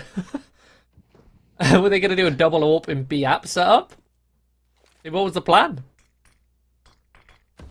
Oh, and Crucial might have found the timing. Steps made, though. That will alert Jay-Reezy, but still isn't careful enough to consider Crucial. Ends. Top of the ticket booth. A watchtower. Will catch Crucial. No trade to come of it. 3 versus 3. Bomb still needs to be recovered. Ayot, the bottom of middle. In a decent position to try and cut off any rotations. Be able to catch at least Skolan. Will do so. Ends finds Surreal as the bomb is planted safely. Sisek in a great spot. Oh, Max. Goes 1 for 1. Now in a 1v1. It's not planted for tickets, so MyMax has to play in front. Sisek, I think, has figured it out. Yeah, anticipates the peak coming through. Smoke on the bomb and will get that diffuser. 1 versus 2. A triple kill if you include the opening kill on the AWP of all things. Again, another round to endpoint. Struggled to close out.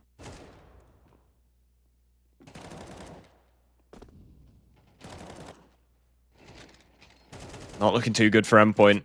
Straight back on the board, Pacific Esport. After dropping 1 round, they used a double AWP. This time, drop back down to the single. Surreal, aggressive up the ramp. Looking to find an opening onto Sisek. He's unsuccessful. The counter nades come in. He's still sticking around, at least for a little bit. No, okay, falls back. Lugson. A lot of damage to Sayot in middle. Oh my goodness. Sisek, surely not. And Surreal's made a step. That's a free kill.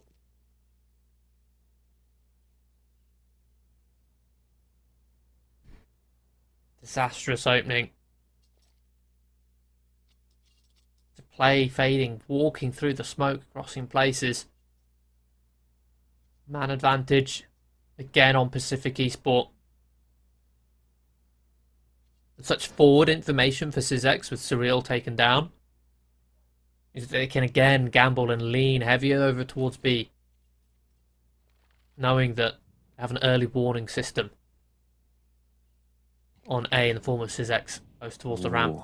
Time ticks down though, he deploys his util, tries to block. And will fall back to a safer spot. I don't hate a Palace pop, but Jay-Reezy in jungle is in a great spot to try and stop this. Smoke on towards short, flash, that's such good utility, make it look like a short split. Then the contact comes through, a 1-for-1 trade, Sisek still good for 1, but as I mentioned, Jay-Reezy still a threat in towards jungle, eventually Azuu deals with him. Still a man advantage for Pacific Esport. And as mentioned, an early warning sign, they can get this rotation through, and this A site, relatively easy one to retake. 2 players retaking through CT spawn, Ents activates from jungle. Falls back to get a flash off, but endpoint playing so passive. They've retreated all the way back into ramp. Got Zoo on Tetris and Crucial. Sayot even, sorry, with the AWP. Pacific taking the time. They don't have any utility to block any of these sight lines off. They're going to have to just try and take some raw fights here. Skolan will be first up, and Sayot misses the shot. Lugson, tap on the bomb as Zuu eliminated. Now they can go for the full stick. Sayot, nothing he can do. It's 9 for Pacific Esport. Endpoint unable to even save the AWP. Yeah, another round slips through the fingers of Endpoint. It was such a good effort. I loved the way they used that info on mid. Deploying that smoke up on towards Catwalk and the flash to blind the player on short makes Pacific Esport thinks it's a last second B split. They deploy util, they panic, they're blinded as to what's going on. They're further away from the rotate, but even then the setup is just effective for Pacific Esport, playing retake towards the early warning system to get them into a faster rotation, buying more time for retake. Round 11, it's back towards mid control for Endpoint. This time all 5 players, and it's Mighty Max to find the opening. A flash through the smoke. Lugson with the AWP of all weapons is going to find 2. Flash through top connector. Enston can try and swing on towards contact. And there you go. They're just being mopped up. But hello, Crucial. 2 kills in response. Could be the difference maker. Azuu in a good position. Lugson just holds the fade of the smoke. Anticipates Sayot. Perfection. Azuu still active. Finally able to get toss his hat in the ring. He knows that Skolan was last spotted towards Catwalk. But the issue is Azu still has to try and get this bomb. Skolan currently defending it. As time ticks by, Skolan will start to doubt, realise that maybe he could have found a timing. Maybe he's slipping back in towards underpass towards B. Skolan is just going to sit up towards short, leg spotted. Zulu holds the duel found, and Skolan goes for the swing and wins the fight. Perhaps a bit of a whiff there from Azu. It's double digits for Pacific Esport. Again, these rounds are going down to the wire, but it's the plays from Pacific Esport that make it look like they're in control of these rounds the entire way through. This jump through the smoke, flashed in by Luxon to get two. Even anticipates Sayot coming in towards jungle and wins that fight. Sets up Skolan for the 1 versus 1. This is impressive stuff from Pacific Esport, but these rounds are so much closer than the scoreline suggests. The difference being is when every single round goes Pacific Esports' way, it looks like Endpoint just have nothing going for them. Yeah. Zuru searching. Making a lot of noise towards the B-bomb site. Does bait the utility out of Skolan, but Luxon picks him off almost immediately. Endpoint now search connector. Jay Reezy there to hold. Sayot unable to respond. Neither is Surreal on short. Ents now finds a gap as Syzex eliminates one. Surreal gets a double. Ents comes in, shuts him down, and Luxon with the 5-7. It's an 11-1 half at the end of Mirage. The end of the first half of Mirage, I should say. 11-1, and the only round that Endpoint won was one where they were able to get the opening pick and then follow it up with an A-site execute where Pacific Esport then chose to save. The only round. Really does not look too good here.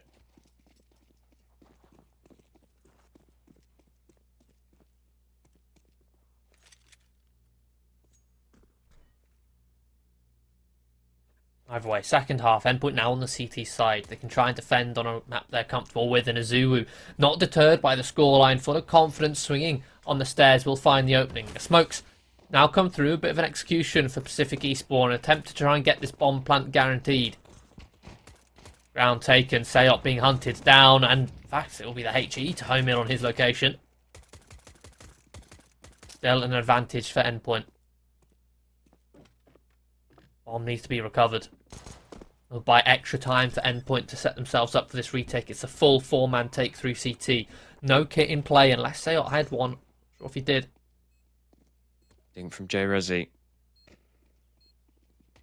Can they hold off this onslaught of Endpoint players streaming in through CT spawn? Azuru already with the first J Resi with a nice headshot on the Glock. There's a second. Low on bullets, has to reload though, and Crucial will swing in. Combines with Surreal. Endpoint get the pistol round and stay alive here on the last map of this best 3 semi-final. Now that gives Endpoint a fighting chance on this CT side, something they definitely need. The J Resi has 160 ADR. Sorry. That's mental. Yeah, that's a lot. He's already up onto 18 kills. He is storming ahead. The connector player is so pivotal on the CT side in that first half. But in this second half, the key things to notice or look out for on Endpoint is their strong retakes on this A site. They love to retake heavy through CT, which is the much more effective position to retake the site from. Even if they start off without CT control, with jungle control, they'll often rotate round into CT. The second is their mid holds. They're very good at holding double connector, double catwalk, and setting up a kill zone, a kill box between those two positions to stop any Ts who like to get aggressive in towards mid. As mentioned, that pistol gives them a fighting chance here to build some rounds together, give themselves some economy. Or it's the economic front foot. But now Pacific Esport looks to be a bit of a fake. A bit of a pop over towards B for Skolan to try and pull a rotation, and it's successful. Sayot pulled away from the site, panic rotates, and Azulu, domed by Jay Reezy, continues his antics until Crucial can eventually shut him down. This rotation from Crucial might be the necessary decision from Endpoint to prevent a plant, prevent this round slipping out of their fingers. Yeah, Syzex is trapped in Firebox now. He's completely pinned by both Mighty Max and Crucial. It's all on Ents to try and crack this back open and find a way in. Maybe it will be Syzex who pulls it off as Mighty Max gets his head ripped off. Crucial down low in spawn as well. Surreal. Oh, an inch to the right, and Syzex could have been cooking, but instead Endpoint do stay alive yet again. And it goes down to the wire. A rookie error there from Sayot. Up against a pistol round, rotating on that A site. I mean, anchoring 101 is you most likely don't rotate to see the bomb. That's anchoring 101. You defend that site. There's no point in him rotating towards B. He's not going to get there in time to actually help defend the site. He'll only get there in time to retake, so he might as well wait his time in case the bomb comes. But aggression from Endpoint. Rewarded 1 for 1. But Pacific Esport not going to be discontented from that one. Instead, they're accelerating, looking to try and split this site. Perfect kill in towards the apps from Surreal. Ooh, Skollen gets 1, but only 1. Lugson, 1 versus 3, knows where Surreal is, but still can't do anything about it. Surreal swings in. It's a 4th for Endpoint. Yeah, beautiful triple. That killing towards apps was necessary to prevent that split. If Surreal loses that fight, or rather by winning that fight, it allows him to have a great position to stop the players coming in from short. If he loses it, then that's it. The site's done. It's split. Pacific Esport can focus their full attention on the rotating players coming in from market. Now an 11-4 scoreline. This has been a very familiar scoreline throughout this series. That it has. Pacific Esport have the potential to close out this series, but Endpoint have an opportunity with Pacific Esport on to just pistols. I say just pistols. Oh, okay, there we go. Yeah, Jerizi did refund his Galil. Never mind, he's bought it again. Make your mind up. I'm being teased here. I'm on the edge of my seat. Will they buy? Will they Galil or no Galil? That is the question. Right, Noel.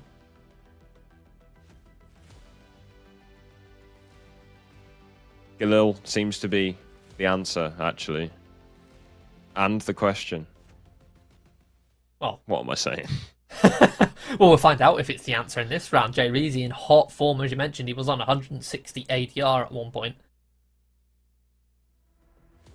After the second pistol round. So he's definitely got it in him individually to shut down Endpoint. Certainly has. I wouldn't be surprised, honestly, if we see this second half be a complete mirror of the first, and we'll see rounds coming close, but Endpoint this time being the ones to close out on their CT side, bringing us to an absurd 11-11 scoreline. You reckon? I reckon there's a stronger likelihood than otherwise, or than that otherwise would be. I don't know, man. When you got a guy dropping 160 ADR. Well, yeah, that's always the threat, right? As we mentioned but in the pregame about both of these two teams, is they're teams who rely quite heavily on their individuals showing up, but Endpoint's individuals aren't quite reliable. You can already see Sayot, he's only on 3 kills. Just as much as they can show up and carry games, they can also bottom frag and drag their team down. And if no one's there to make up for that dead weight, then they look very lost. Whereas Pacific Esport, you've got Jerizi right now in hot form, as mentioned. And no significant dead weight on their team identifiable, at least just yet. Now it will be a creep from Pacific Esport through this smoke to see if they can catch Sayot off guard. But no, Sayot will withstand. Happy to fight a couple of ecos, but Jerizi next up on the plate. Moving up towards Tetris. Okay, he goes down. It's not even Jerizi, he was taken down earlier. Lugson to pick up the Galil. Sayot does overextend. Again, playing these anchor spots. I just feel like Sayot doesn't have the personality for anchoring down these bomb sites. It does seem like a weird one.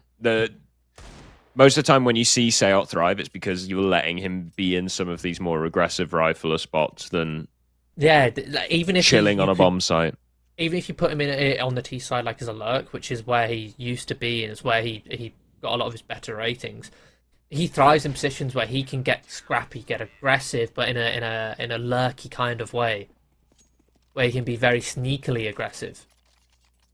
But an anchor often doesn't have that opportunity. It's very hard as an anchor to find those spots, you have to master the site first and master how to defend the site and be a much more supportive element before you can then start sprinkling in, oh, okay, now I know how I can, pull the wool over the eyes of my opponents as the anchor and get aggressive and make the plays without risking or sacrificing my ability to defend the site and hold it down and make it my own.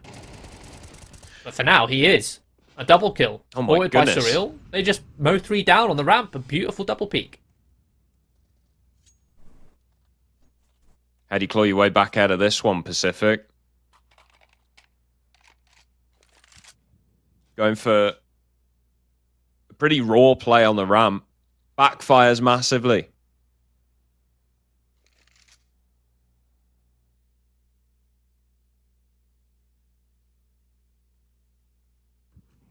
Diversion toward Palace. Still wanting to have a stab at the A-bomb site, but there's util aplenty for Endpoint to keep them locked out.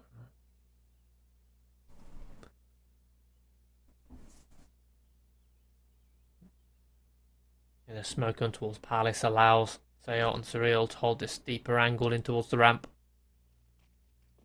Keep this bomb locked in. As the smoke fades, they start to get proactive, flash their way in towards the ramp. I think Pacific Esports, judging by their positions, are just going to be tempted to save, I think. They don't have the funds to even fight for this. Or the utility. Endpoint not giving them any way in. So Pacific Esports won't attempt to force their way through a door that's locked shut. Endpoint do have some money, though. They wanted to hunt them in Palace. Yeah. They very well could. It's not like there's anywhere else they could be. Especially if they're able to take them down after time, that would be very juicy. But again, when it comes to the economic game, it's almost always favourable to protect your own economy rather than burning it to destroy your opponents.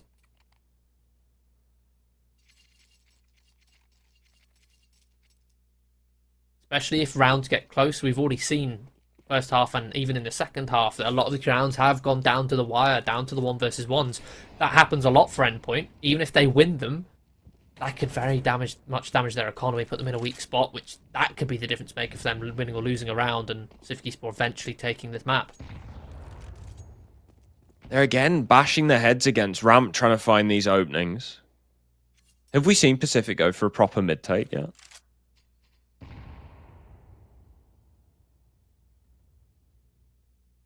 I'm not so sure, to be honest. They did go for that B split, but Endpoint weren't resisting it. For now, though, again, it's that sort of style of play from Endpoint where they have 3 players ready and waiting just outside a connector. Perhaps retake con. Surreal posted up on towards short. For now, Pacific Esports, if they've taken mid, they're going to leave Jay Reezy lurking on the underpass. Smoke on con. This is a B split every day. Yeah. How many kills can Mighty Max get in this advanced position here in the apartments? There's the first. Doesn't hold the trigger. And an instant trade will come out. Lugs and eliminates. But now the utility can start to rein in. Well timed. And Azubu holds for the lurk. Jay Reezy, again, who was in hot form, not landing the shot against Azubu. That was the contingency plan for Pacific Esports, was if they do get shut down towards B, you've got that lurk from Jay Reezy who could give them an open pathway to the A site, but he's gone down and Pacific Esports saving again.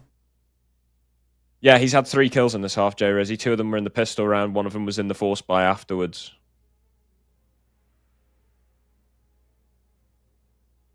It has been the Endpoint show every round.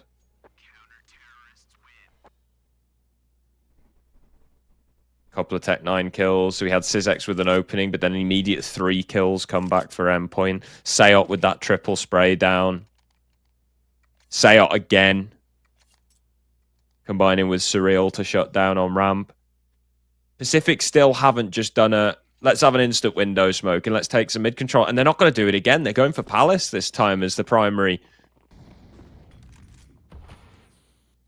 Yeah, they're not looking to play the mid rounds again. We already identified Endpoint seem to struggle in these mid rounds. Yeah, Pacific Esports aren't given the opportunity for Endpoint to fail by allowing these mid-rounds to breathe. Instead, they're looking to close out rounds early on. But again, Sayot holds from a nice angle. Misses the spray, but fortunately Surreal's there to trade. But back and forth, a 2 for 2. We're just pivoting on the top of the stairs. And now they're going to try and retake mid late. Mighty Max picked off is a big kill to find. That's massive, because Crucial had top mid pinned that entire time, but Luxon was able to find Mighty Max before exposing himself. Big fumble there from the IGL of Endpoint. And Pacific Esports now with that man advantage, they can say, well, we know we've taken down your A anchor, so we're going to hit that A site. Endpoint. Oh, they're making a read. They've got the book upside down. They're looking towards B. There's a bit of a gamble for Endpoint. Do you reckon this will be a gamble and save or a gamble and have a stab anyway? They've got so much money in the bank and they don't really want to give up map point. It depends. What I want right now is for Azuru focus over towards apps. Crucial with this AWP, pivot towards short and pin anyone who's tempted to cross. But, okay, Pacific Esports aren't even risking that. Smart from them. They drop the smoke and then they fall back and post-plant towards the T extremities of Palace and Ramp. Zoo Crucial will give this a stab. Flash allows Crucial or Zoo to clear a lot of angles. Crucial wins that fight against Luxon. Smoke now on the bomb. Head spotted. Head collected. Sizx 1 versus 2. Time ticking on the bomb. Kit's in play. Zubu will tap it, but perfect spray from Sizx. Crucial with the trade. Should have time to defuse if he can get the bomb. I think he has just about got it.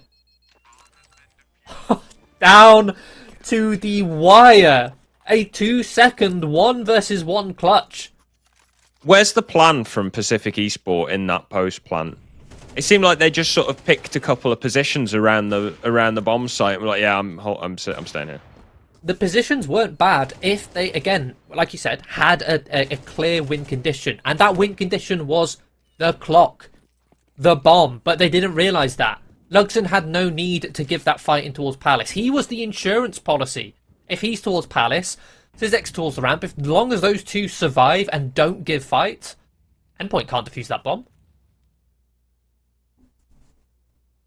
But instead, Endpoint win a 2 versus 3 with less than a second to go, and now Crucial continues to kick. Oh my goodness. Finds a second. Still fighting towards the underpass, has support. The wide swing comes through, and it's Surreal to collect 2.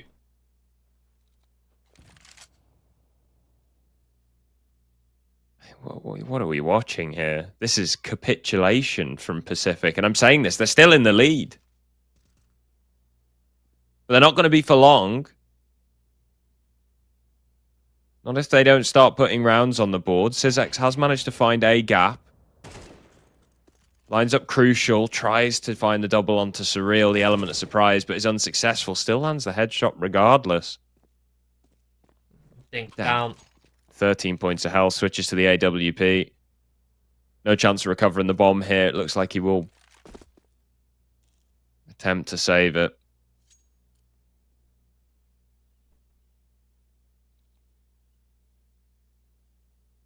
Endpoint 1 round away from double digits here.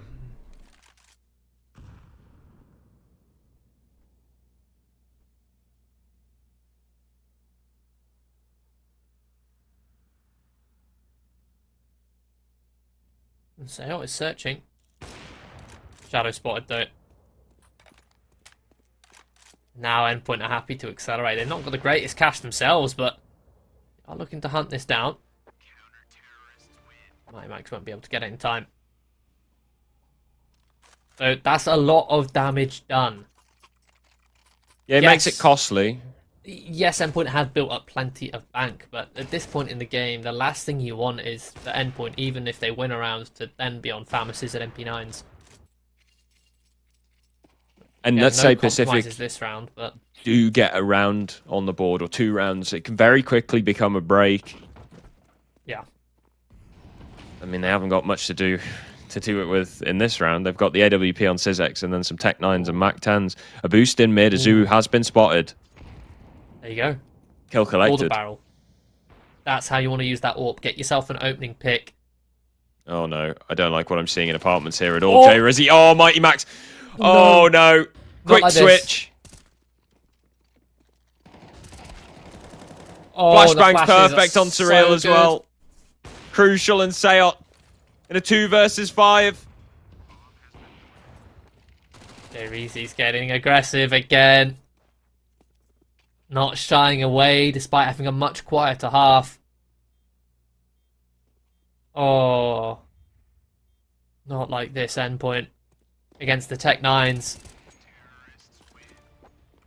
Pacific Esports find map and series point with a saved AWP and Hero Tech 9s on the rest. It's a little bit of a disjointed CT setup from endpoint.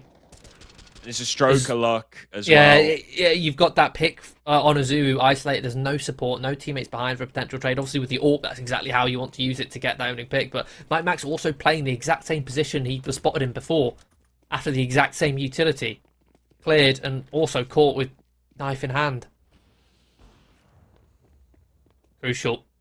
Again, he's not done just yet. This map isn't over for him. Starting to find some momentum with that AWP, despite losing that last round. Not shying away.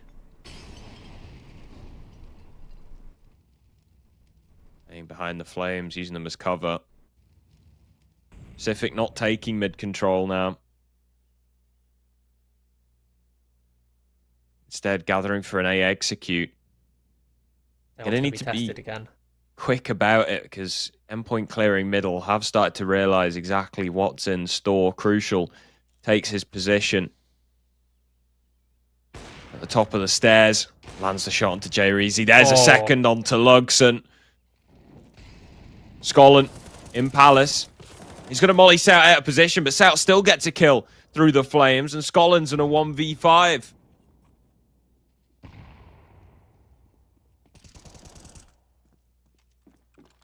Skolin will catch Azu coming on the flank, but won't expect the second of Surreal. Endpoint get themselves up onto double digits. Again, just 2 rounds behind Pacific Esports. But this is the tale of Endpoint. It's those individuals showing up. It's crucial.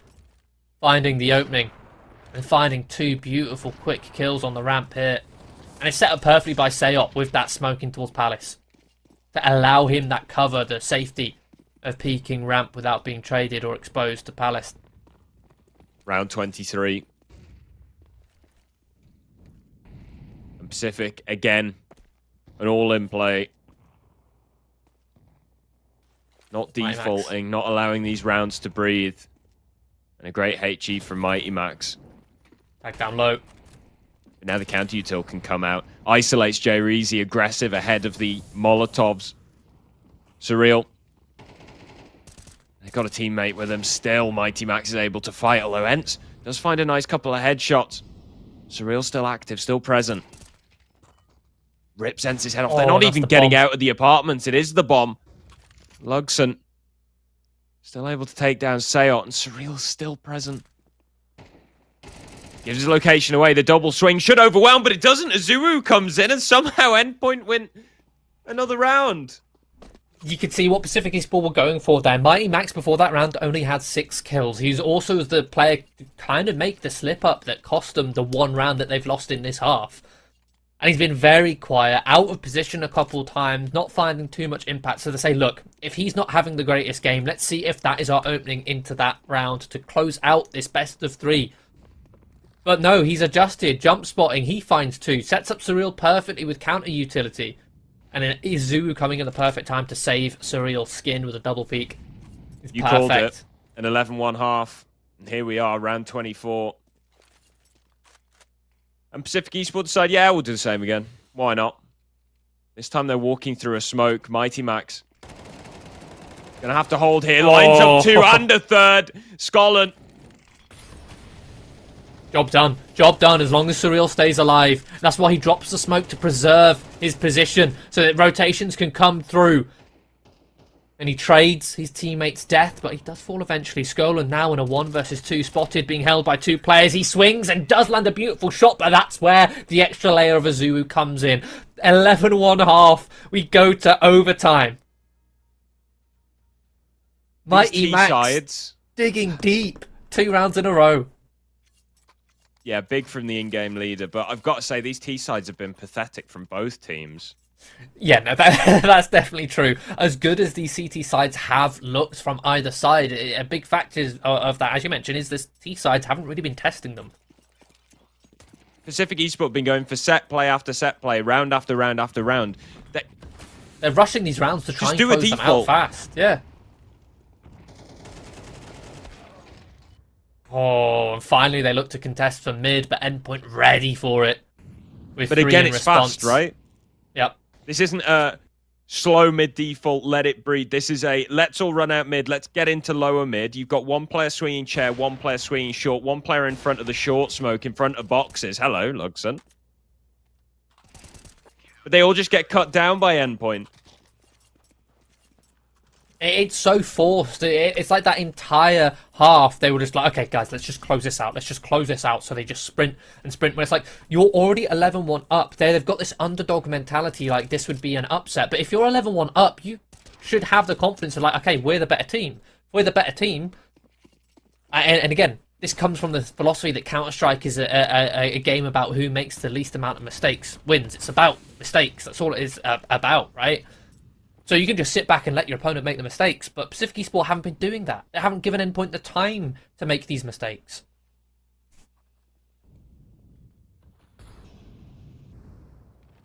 And a little bit more of a slower round. Some utility deposited towards mid to block info, to try and blind the CTs, but Endpoint are in a strong setup ready for this ruse that's about to come through, but Surreal, a fluffed spray, in a risky angle as the smoke fades.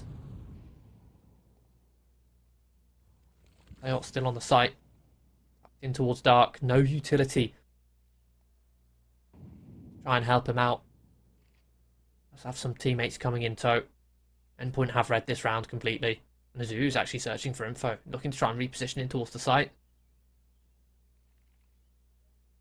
Oh, I love this. One player spotted. Azu will hold from default. Molly comes through. Sayot jumps up and finishes the fight. Tucks himself in towards the corner to stay alive. Whips out the 5-7. And he gets 2. A monstrous hold from Sayot, the Polish powerhouse. Leaving Luxon now into the 1 versus 1 as the HE eventually finishes off his target. Crucial with this AWP. Has had so much impact this CT side for Endpoint. Finding multi-kills. Finding picks. Will he land the necessary shot? Should have heard the jump on towards stairs. Faked by Luxon. That could have been the peak there from Luxon if he'd landed on towards the stairs. Peak crucial from an unexpected angle. But no, the fight still held. Patience from Crucial. The Molotov will confirm Luxon's location. The HE can come through. And the wallbang. The wallbang, beautiful from Crucial. The HE softens him up for the AWP wallbang to knock him down. A 14th for Endpoint. Pacific Esports starting to look shook from this comeback. This will be a historic crumble unless Pacific Esports can pull themselves together and start scoring some rounds. I love that from Sayot. The fact that when he's mollied off, rather than just swinging out into the same man because his teammate's fighting, he jumps on top of the balk to take the player still with util in hand. But again, it's another opening for Pacific Esports. And the second fight traded. Man advantage maintained for Pacific Esports whilst Endpoint's players are whittled down. But then the swing comes from Mighty Max. Another important double kill. Sayot with the secondary AWP trades his death, putting it into another 1 versus 1 for Luxon against an AWP. He has to try and recover this bomb. Doesn't have utility either to provide cover. Oh, and Sayot turns around at the worst timing. I think a teammate may have spotted him. I'm not sure. Either way, bomb picked up.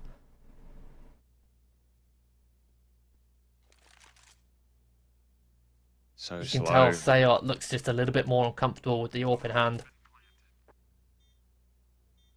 Not his primary vocation. Gonna have to put it to work though. Can't risk giving a sound cue away. In the meantime, Lugson's gonna clear out short. Smoke and an incendiary. Sayot's gonna burn his early. Oh, he could get a smoke on the bomb. He could, but it's such a spammable spot. Spotted. Lugson going to swing out. Needs to go for the reload. And the smoke's not even covering the bomb here. Goes for the smoke. Fake flash. Sayot misses the shot. Lugson does finally get a round on the board for Pacific Esports in overtime. Oh, wow. I didn't hate Sayot using that AWP to hold the bomb on catwalk. But as soon as the bomb was picked up, as soon as he repositioned, Sayot looked so uncomfortable. Yeah, he looked so uncomfortable with that weapon. Not a primary AWPer. Yeah, finally, Pacific Esports find their second T round, but it's off the back of a 1 versus 1. And you said it quite rightly, they finally took mid-control successfully. With a heavy default, albeit it was still fast. Now the side swap. And endpoint still in their 1-2-2. 2 towards the top of mid, 2 towards underpass.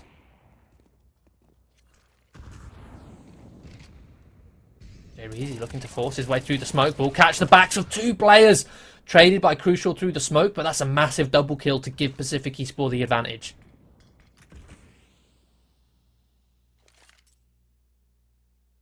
Can they hold on to it? Or can Endpoint finally start to find some success on their T side? If you're just joining us here in this overtime slobber knocker of a game, 11-1 on both halves. Both teams failing on their T sides this time. Endpoint looking to change the script, though. Couple of kills come their way. Ents in the back of the bomb site can get nothing done. Syzex. HG goes deep. 1 versus 3. Molotov force him out in the open. Kills Zuu, but Surreal quickly there to trade. Map, series, grand final point for Endpoint. Beautiful mid-round play from Endpoint. Yes, with a man disadvantage, they just leave Crucial with the AWP posted, knowing that Pacific Esports are going to get antsy, going to get proactive, look to search for info, and he's in such a forward position. Catches Lugson. It's just a 2-man play from Surreal and Azuu, a tag team duo who work so well together, clearing out that B bomb site. Now Endpoint have 2 chances to just win 1 round. That's all they need. Pacific Esports have to win them both. You say just 1 round, but that's all they could get when they had 12 to play. Well, they've already got 1 just now, just a second ago. Boosting towards a window, but it's held by Ents in a nice little off angle. Again, another opening for Pacific Esports. This time there's a response. Sayot coming up towards Connector. Finds Jreezy. Lugson prevents him from capitalizing upon it. Ents dropping a bit of utility to try and evacuate the window position.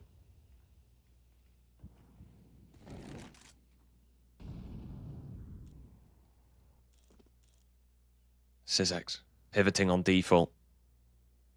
Has got Surreal lurking ramp. The main bulk of this attack. 2 players in connector, Mighty Max and Crucial.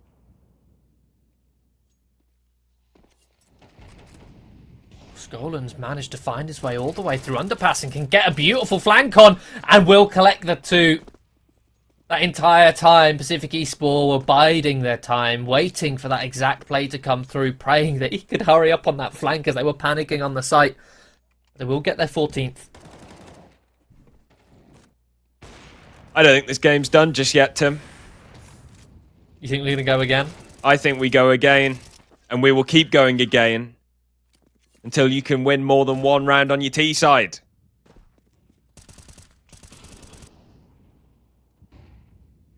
Oaks deployed in towards mid from Endpoint. Somewhat blunt Jreezy, but he's able to spam through the corner to get info. Look at this stack from Pacific Esports overloading this A bomb site. Did Jreezy not spot them? I don't think he did. He's not going to be concerned about the potential of middle now, but will... Oh, I was about to say will catch Sayot, but no. Sayot's the one who finds the fight. To split this site, but Endpoint, I don't think they're going to be aware of 2 players, Ents and Syzex tucked in, and Lugson's the one who's finding all the kills in the meantime over the top of this smoke. Devastating Endpoint. Sayot finds a kill onto Lugson. Him and Mighty Max Still potential to clutch this one out, but bomb site still with 2 defenders on it. Hence, one of them who claims the kill onto the high HP Mighty Max. Sayot now alone finds a headshot onto Skolan. Has no idea where these remaining 2 CTs are, though. Flushes one out. No bullet. Swings with the P250, and we go again. Another overtime. A round that looked so well set up and orchestrated by Endpoint on that A split, but it falls apart with the heavy resistance from Pacific Esports, making a bit of a gamble stack on that A site. It's another round where there are set. It seems like both teams are doing this now, just throwing set pieces from the rip with a lot of the time very limited information, right? I mean, Endpoint throw that set piece. And the exact foil, the exact counter. Pacific Esports like, yeah, we'll stack 3 players on the A bomb site this round. Ooh. A missed molly.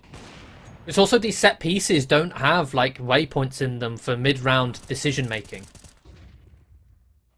Like there's no route where they can say, okay, we'll cancel this idea and forge our way into a different decision. Yeah, I feel like I'm on an execute server. Exactly. It's like you got no choice scripted there. From start to finish. There's no room for improvisation.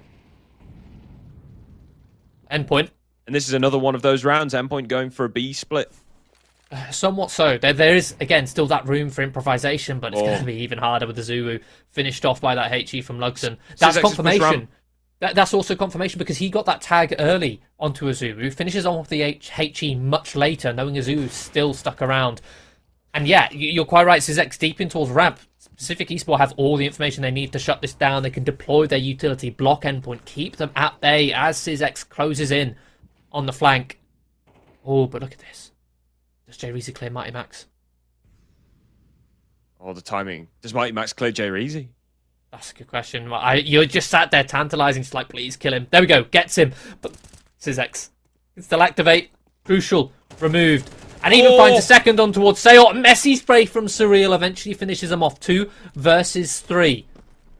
But again, we already saw Pacific Esports happy with these A-site retakes. They did them time and time again in the first half, but that was oh so long ago. This time Mighty Max is here to find resistance. A double kill leaves Skolan 1 versus 2. Do they anticipate a third player to coming through? No, they don't, but Mighty Max will get the kill regardless. Big 4 kills from the in-game leader. Pacific Esports, I think there was a flash there into CT. I don't know where it went, because Mighty Max was looking where the flash should have blinded him, and it didn't blind him. Never mind the flashes, Harry. Where was the trading? Where was the spacing?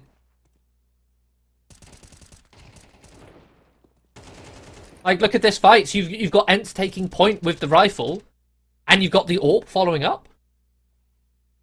Because even if a flash is thrown, there's still a chance that Mighty Max wins that fight. You've still got to mitigate it with trading. And that just wasn't there. Pacific Esports, again, desperation. You can see the panic in their heads, trying to see if, can we catch off Endpoint off guard? Can we see if we can get to the rotation, get towards ticket booth before they plant, catch the player planting, catch them before they can get into their post plant. But you've got the advantage. You don't need to catch them off guard. You can just play the fundamentals. Tactical pause from Endpoint. They've got their T-side round. Need a second.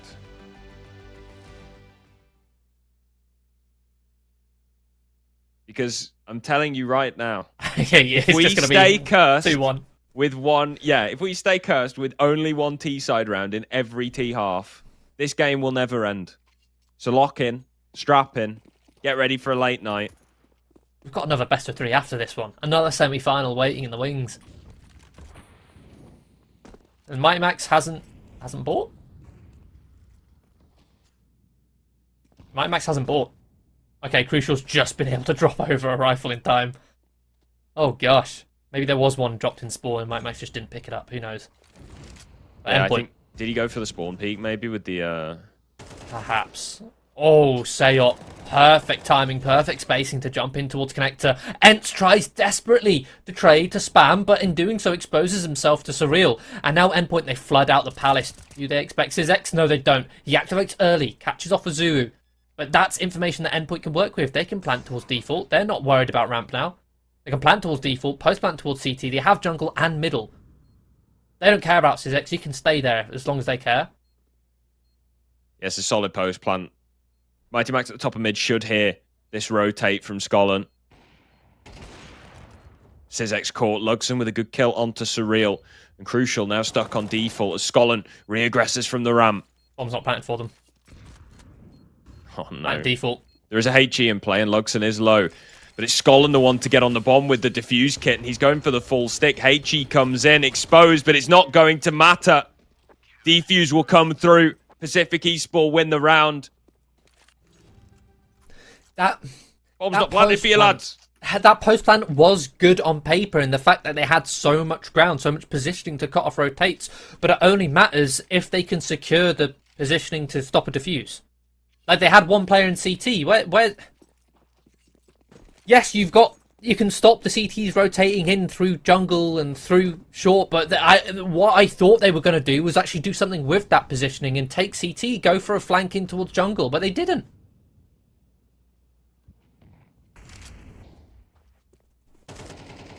Round fumbled by Endpoint. Now Jay Reezy finds another opening. Skolin looks to defend the B bomb site. It's a full pot from Endpoint. Seoff managed to find his way out and will finish off Skolin before Ents can eventually dispatch him. But at this point, it's a 3-on-3 as the bomb is planted. We already saw Endpoint struggling with their post plants throughout this entire series. Let's see if this round's any better. With City on the B bomb site. Bit of a reset, a lull in the action though. Sizek's going to be leading the charge with the MP9, creating space. Ends up with his head ripped clean off. Azuru tapping from behind the bench. Jerry Easy walking his way in. Finds one. Into the 1v1, the two AWPers. Oh, and a heartbreak. Molotov should secure the round for Endpoint. 2 on their T side. Are my eyes deceiving me, Tim? Even then, the post plan is still sketchy. It's Azuru tucked towards bench on a 1v1. Thrill tucked in towards Van in a 1v1. Crucial playing the late game, but fortunately for them, they finally start to look at their win condition. Their win condition then is the time on the bomb. Even if they don't have a great setup to demolish Pacific Esport, their win condition is, okay, don't take the fights if we can't demolish them straight up. Just don't take them. Let that time tick down. And Azuru bides his time before finding the right time to peek from the bench. And even then, he then continues to sit afterwards after getting that first kill. Lets that time tick so far down that the molly is enough to close it out. We're now back on towards this CT side. The CT side where Seot started to find a lot of success anchoring down this A site in Pacific Esport. We said it in that second half. We're saying it again. It's an A-site execute. It's a set piece from the go, from the bat, from spawn. Scripted. Seot tucked in towards Dark. Will mow down one, but it's messy on the second. Responded. Azuru goes swinging in and eliminated by Skolin. Man disadvantage for Endpoint. Pacific have control of the site. Nice HE onto Ents, and he decides to swing from default, giving Surreal a free kill. 3 versus 3. Endpoint retaking heavily through jungle and stairs. Got Util down to try and clear out a lot of these angles. Mighty Max will take CT control, has the kit in play, and it's actually smoke dropped early on towards the bomb. And Surreal will mow down 2. Mighty Max with another one. So quick. Just like that, the flash from Mighty Max's Pacific Esport. They saw what was happening. They saw the smoke on the bomb. And they said, okay, look, let's use this smoke, this cover, to just wide swing, take the fights, catch Endpoint whilst they're pushing on towards the site. But that one flash from Mighty Max shuts them all down. Surreal lines up 2, and here we are, Endpoint, and now up onto map, match, and series point. Another 2 chances to close it out. Another on the CT side as well. Pacific Esport on the verge of fumbling the bag. An 11-1 first half in this game. We're here in our second overtime and Surreal is hungry. 2 kills in underpass. It's all but sealed the deal unless an absolute miracle can come out from the Pacific camp.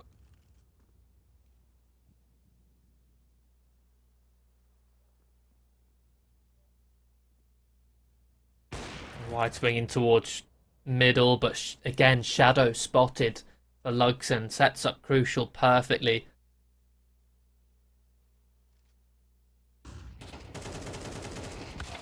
Mighty Max flashed in towards the apps. Will give that fight, but gets the information that there's 2 players, the last 2 players towards B. So Endpoint can just start deploying their util. Just block them off. A Molly, a HE, and now Crucial's rotation, and he'll find the last 2. Endpoint will eventually close out this series from 11-1 down on the decider map. They finish it 19-16 on Mirage. An incredibly impressive comeback from the Endpoint squad. You can't put that past them, but at the same time, I've got to ask questions. Pacific Esport, what was that T side? I mean, you could ask the same question of Endpoint. Don't get me wrong. This was a battle of CT sides. Soon as you fumble, as soon as you make a mistake on your CT side, this map was more CT sided than Old Nuke. How this is Mirage. This is the Puggers Paradise. You should be getting plenty of rounds on your T side, but we have 2 11-1 halves back to back. I mean, look, obviously, congratulations to Endpoint. They looked phenomenal on Vertigo, and they looked okay here on Mirage, at least on their CT side. Honestly, you've got a best of 5 grand final coming up. You need to lock in tomorrow.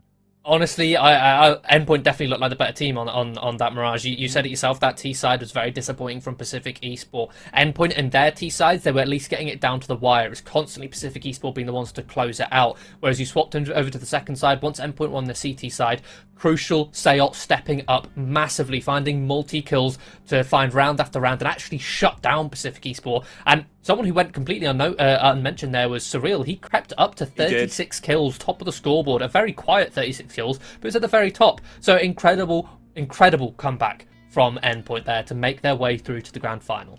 Yeah, I mean, really, yeah, great stuff. And you're absolutely right. Surreal had a very quiet but a very good game. And we are going to take a break now. We have our second semi-final to decide who gets that grand final spot tomorrow. It's going to be Fireflux versus Power Mix coming up after the break. We'll see you in a bit. Heroes. They're made of actions. They know how to win. They're out of this world. You know them. Be one today. Get serious. Be the story to be told. All you need is dedication, perfection, precision, a winning attitude. Become one with your duo and embrace the monster in you. Tulpar for serious.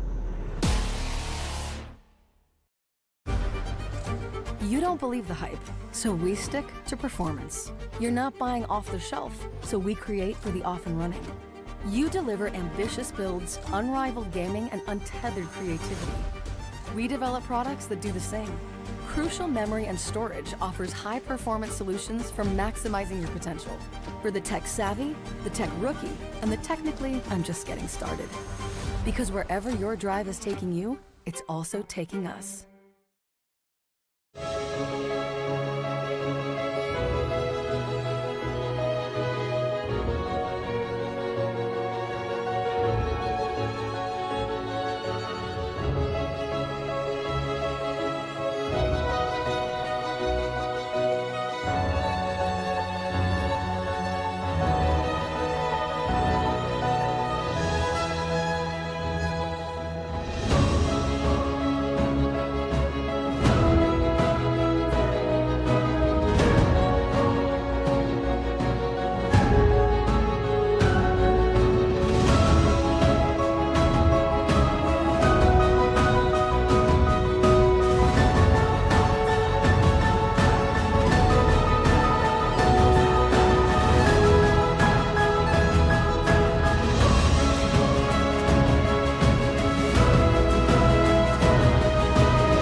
Hello and welcome back to Intel Tulpars Reloaded 2024. We've already had an exciting 3-map best of 3 for our first semi-final. We've got our second semi-final up next. It's going to be Fireflux taking on PowerMix or XO. Yeah, now these two teams, let's have a look at, well, firstly let's have a look at how they performed in the quarterfinals. Fireflux, they played Sissy State Punks and they got a 2-1 victory. Now, on the 2 maps that they won, they smashed Sissy State Punks, but obviously there was one map which they lost, and that was an overtime loss on Dust 2. The biggest player to note on there is Soulfly as well, who's probably the highest rated player by a long way for Fireflux in the last 3 months with a 1.31 rating on HLTV. A very aggressive player, backed up also by Sensei, who's not to be overlooked as their AWPer. Moving over to PowerMix, they kind of were victorious over a kind of lackluster Verdant. We were expecting more from Verdant, and PowerMix, as the name suggests, they were a bit of a mixed team. Their plays were reliant heavily on contact plays, sitting back, waiting for the opponents to make mistakes, finding a bit of map control, and then just grouping up and contacting somewhere. They were very one-dimensional, but that kind of worked against Verdant, who weren't in their best shape, weren't in their best form, also Verdant having a stand-in. Yeah, so we're now left here with Fireflux versus PowerMix, Harry. Yeah, it's going to be an interesting one. I hesitated to give a prediction on the last game because I think it was going to be very up in the air, and it ended up being quite back and forth. I think this one, Fireflux have a much better chance, purely just based on the fact that this is a mixed team, and Fireflux, they looked a lot stronger earlier on in the tournament against Sissy State Punks. Like Sissy State Punks, despite being a slightly worse team, they were throwing curveballs in, they were challenging Fireflux, and they still came out on top. Verdant was the Verdant game was a bit of a collapse, really. I'd say, like, Verdant obviously playing with a stand-in, but also they didn't particularly look online. The fact that the PowerMix were able to take them down on Verdant's like home map, bread and butter map of Nuke, again caveat stand-in, but Dust 2 was closer than Nuke was. So I really think that PowerMix are going to struggle to see their way through this one to the grand final. But look, I'd be happy to be surprised. Yeah, now, on the surface of things, looking at the veto between these two teams, it does make you think, oh, maybe PowerMix are in with a decent chance. So without further ado, the vetoes, Nuke being banned out and Vertigo being banned out by either side. The permaban from outside makes sense. Anubis, Dust 2 pick. Inferno, Ancient Band, leaving Mirage, Decider. So we've got Anubis, Dust 2 and Mirage. Vertigo, while it is the best map for Fireflux, it is the permaban for PowerMix. So you've got a little bit of like, so Fireflux don't get their best map, and PowerMix as a team who are a mix have got 3 very puggy maps, Dust 2, Anubis and Mirage. You'd think, oh, it's a great spot for them. But you look at Fireflux, Anubis, a very good map for them. Mirage, a very strong map for them, even regardless of Vertigo not being in the pool. So regardless of it being comfortable for, well, now under XO Esports, it's still a strong, steep hills that they're going to have to climb to take down Fireflux. Certainly is. Pistol round, Fireflux starting on the CT side. Julie's double distributed. They are going to be on opposite bomb sites here. Paz holding B main. We have got Sensei's on the pillar on the A bomb site. Banjo looking to try and bait in these T players, getting aggressive outside main. Utility starts to be deployed. It's going to be a mid hit for XO. Smoke going down on Temple. They're going through Temple, surely. Surely they're going through the Temple smoke. No, they commit one plane towards camera, and there we go, through the Temple smoke, setting up for this B split. But Soulfly here to find resistance. Pass coming on the rotate. They completely demolish that sample, that size, that prong of the attack, and Soulfly not done there. He'll collect the quad. Beautiful shots from Soulfly. As mentioned, the player to watch on this Fireflux side. Pointed him out, and he steps up and delivers immediately. It's kind of one of the weaknesses of that exact play that XO pulled, is they're setting up an A fake into a B split, but you're pulling the B players straight into you pushing through a smoke. Like Vita, Nako, Oscar, these 3 players, they're pushing through a smoke against the players who they've pulled away from the B site into that position. Shooting from Soulfly. I'm sure we can expect more of that as this series progresses, but for now, Fireflux setting up for what looks to be a bit of a B pop. Vita making some presence over on the A bomb site, trying to draw a rotation, but I think Fireflux probably have a good idea. It's just one person there now. Still 2 players remain on this B bomb site. Steps heard, Paz with the opening, playing a tight angle. Scrunk comes in with a double. And there's a triple on the FAMAS, leaving just Vita in a 1v5 with the Tech 9. Yeah, already tagged down low, bombing control for Fireflux. Banjo will go on the hunt, find his location, and eventually dispatch. Now, EXO, they had a decent amount of utility bought there, but they didn't use any of it. I mean, I can kind of understand why. Like, I think they went to peek B main dry, get information as to where Fireflux were, and then drop the util. But after seeing nobody was actually peeking B main, none of the CTs were actually holding deep in towards B main, they said, oh, well, let's try and creep as far as we can before being spotted. So they popped, but even a flashbang would have been nice. They should have been able to identify that it's retake, drop a flash in towards CT, and then swarm the site. But I guess not. The force buy doesn't pan out, and they're down to just pistols here. Tech 9, couple Deagles, P250. One thing you want to watch out for on Fireflux's CT side, we already mentioned Soulfly. It's him, right? Is on middle, the aggression from Fireflux on the CT side of Anubis is very strong, and this is exactly the kind of stuff I'm talking about. Soulfly peeking behind the mid smoke, loves to take fights through this window, and sometimes even off spawn will just drop down, and they won't be telegraphed, right? They won't throw the stairs smoke. They'll just orchestrate a split without the utility giving away the fact that there's a split and that Soulfly is sprinting in towards the water. Yeah, it was something that Sissy State Punks really struggled to deal with on their T side. We'll see if it'll have the same success against EXO. Yeah, you add that to that layer, Skrunk, who loves fighting with Soulfly. The amount of space that those two players can give one another by taking these fights between the window, between connector, often double peeking it together. Very good chemistry between them on this map, which is a really nice thing to have, considering they're technically playing different parts of the map, right?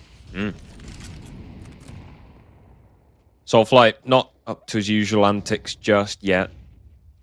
There's going to be a contest from EXO Esports taking some mid control here. Sensei's going to fall back on camera. Soulfly dumps a bit of util to try and help his teammates out here. In fact, they've burnt 2 incendiaries. Conscious of a fast split. Flash into middle is good for Soulfly to claim 1 and a second double kill in middle. In fact, no, it's Sensei's who finds the 1. Stand corrected. Osamas, though, is able to at least get 1 headshot in response. Can he get a second? Yeah, extended spray. Looks to line up more, and Skrunk's gone now as well. Now it's down to a 2 versus 2. That was a massive advantage for Fireflux, slipping away. Now EXO going to group up with 2 players in towards A main. Banjo just about gets out of position, but now he's back turned. Okay, no he's not. Still looking. A contact from Oscar. Missed shot on the AWP. Banjo punishes, but eventually will be traded, but has got that information for Sensei to set him up in this 1 versus 1. Sensei did have a smoke if he wanted to. He could have smoked off camera, but choosing to just rely on the element of surprise to see if he can catch Nako off guard. Nako still paranoid about the pillar. Walk backwards into the angle. Okay. Not sure what that was. No, a bit of a strange one. That round very nearly goes awry for Fireflux. Sensei does win it out in the 1 versus 1, but ultimately, this was a massive advantage that you had here. 2 kills in middle. You lose 1 player to Osamas in the response, sure, but then the fact that you keep feeding him kills like this. And Osamas is one of the more experienced players on the EXO Esports lineup. And against Verdant, he was kind of one of the players who was between him and Oscar who are finding a lot of impact with these contact plays, exercising their aim. Here we go, Osamas headshot on towards Soulfly. The hero AK finds a frag, but also it's a retrievable rifle. It's upgraded Vita.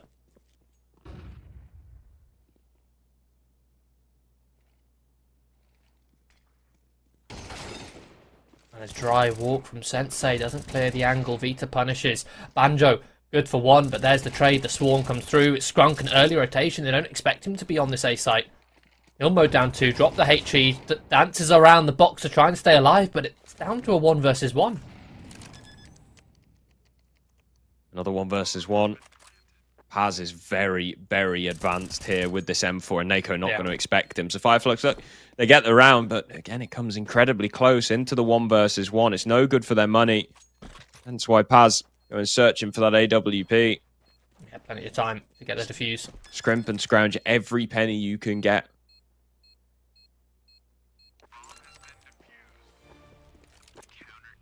curious to take a look at the economy, actually, and whether they actually have anything left in the bank, because after this round, they should surely be broke. Yeah, the buy might be unimpeded on round number 6, but what's left after that? Yeah. Yeah, a decent amount, to be fair. But it's not a great amount.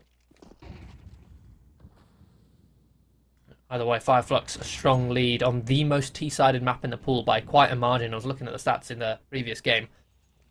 Anubis is something like 55% on the T side, maybe even more. Which may not sound like much, but it is. Yeah, it's 55.7. That's a lot. That's very one-sided in the last 3 months. It's the most one-sided map in the pool, full stop. Nuke isn't that CT-sided, like... Opening kill. Going Oscar's way. Drunk finally shut down. Oh. Beautiful peek there from Soulfly, the early rotation coming into support, but Oscar pins pads to the wall. Soulfly disengages on low HP, doesn't want to get caught. This is looking like a round for EXO here. A 4 versus 3 with full control of the bomb site and Soulfly down on just 8 points of health. Unless Banjo can pull off a miracle on this flank. It's possible. Oscar's not looking. Best he gets here is 1. Now they can turn their attention. There's a second. Stand corrected. Vita falling. Soulfly and Sensei's also go down, leaving Banjo alone, and he's a known quantity. Nothing that they can do. So it is going to be EXO posting their first round finally.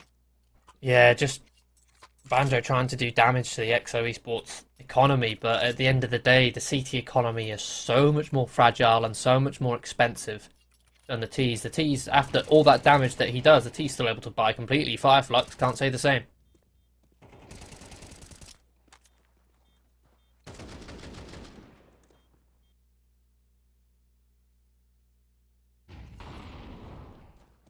Round number 7.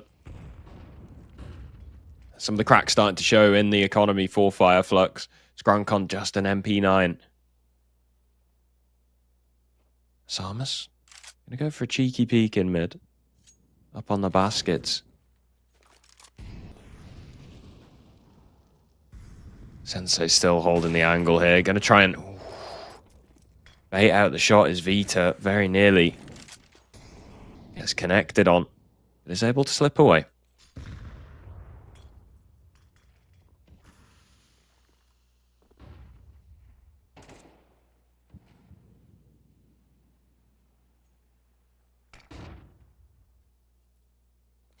Flash for Banjo to peek.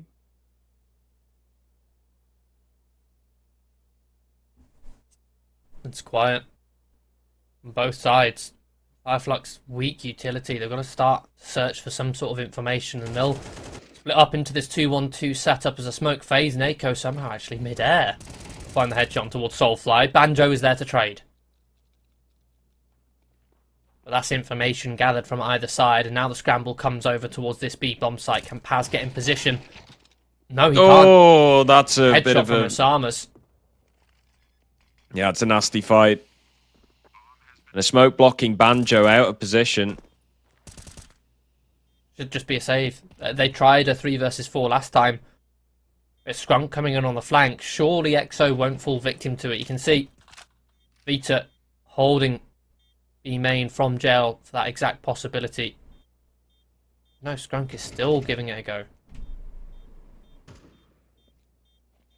It's so unnecessary from Fireflux. Just save your weapons. You've now lost your AWP on Sensei.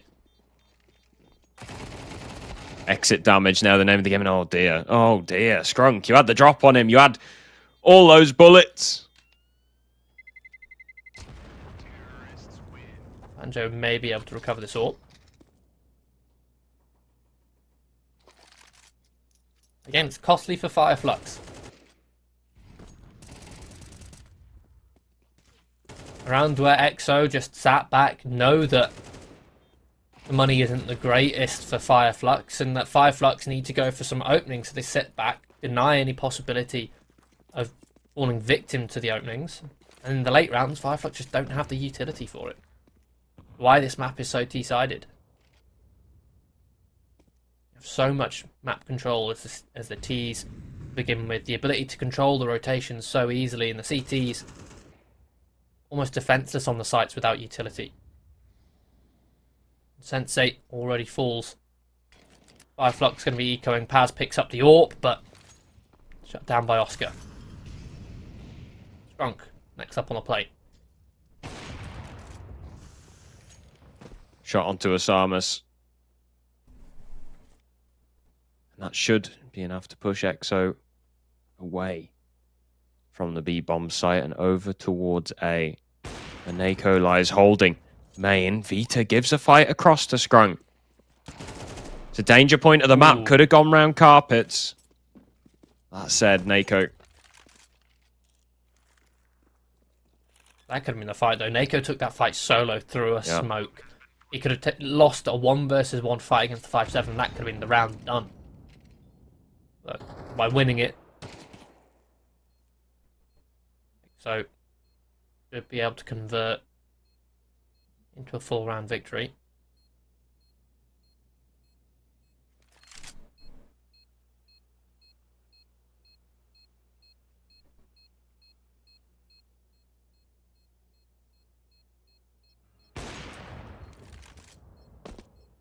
Skrunk's location revealed. Nobody in a real position to hunt him down. Should get away with the AWP.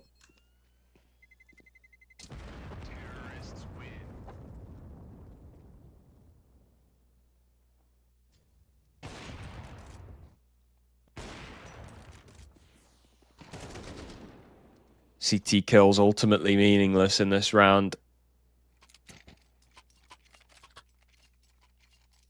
But the AWP save is a big one. Full buy for each player, limited on the utility a little bit. Overall, not too bad. That, however, is a bad way to open things up for Fireflux as they lose their AWPer immediately, going for an aggressive pick on Jail. Yeah, another man disadvantage for Fireflux to work back from.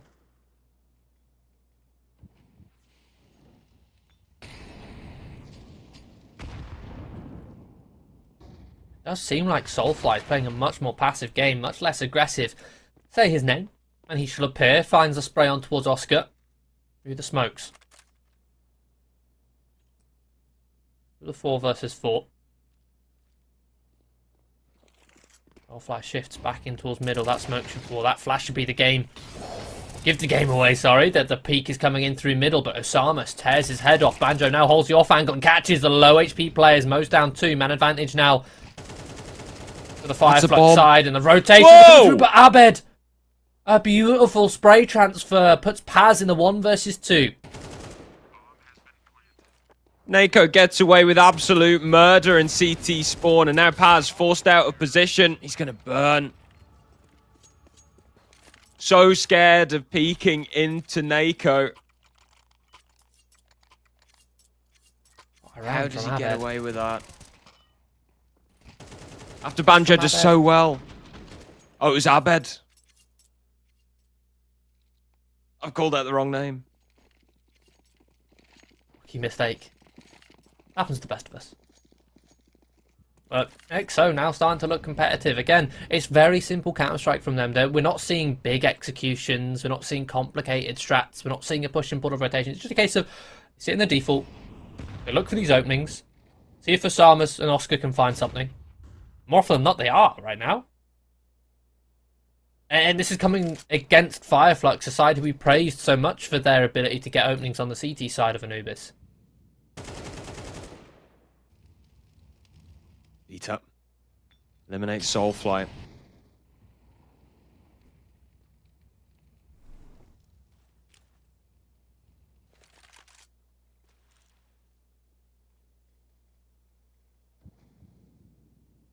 Now Oscar.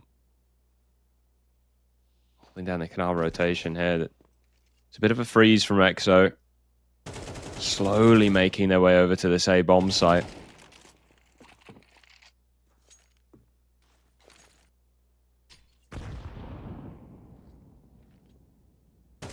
Samus catches Banjo. That's the go signal. Sensei, nothing he can do from Pillar.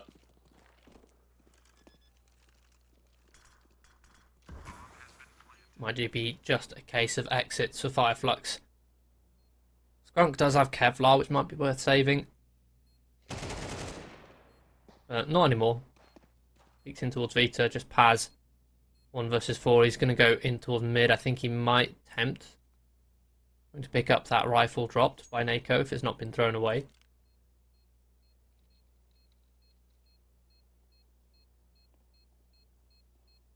Look at this from X, so nice and simple, just all exiting towards CT spawn.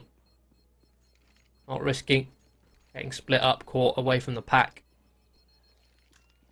Risk giving over a weapon to Paz.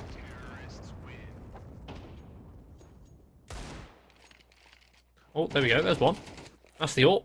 But EXO should have plenty of cash to buy for the rest of the half. Abed up on 12k before buying. Now, I want to see from Fireflux here what we saw from them against Sissy State Punks. The fiery aggression, getting these openings, the unrelenting set pieces on the CT side or opening attempts. But right now, they look scared. They look like a shell of their former selves. Yeah, it's quite tame what we're seeing at the CT side so far, and we haven't seen a single window push. This is more like it, though. Aggressive outside of A main and an opening kill found, a reward. EXO looking to strike back, though.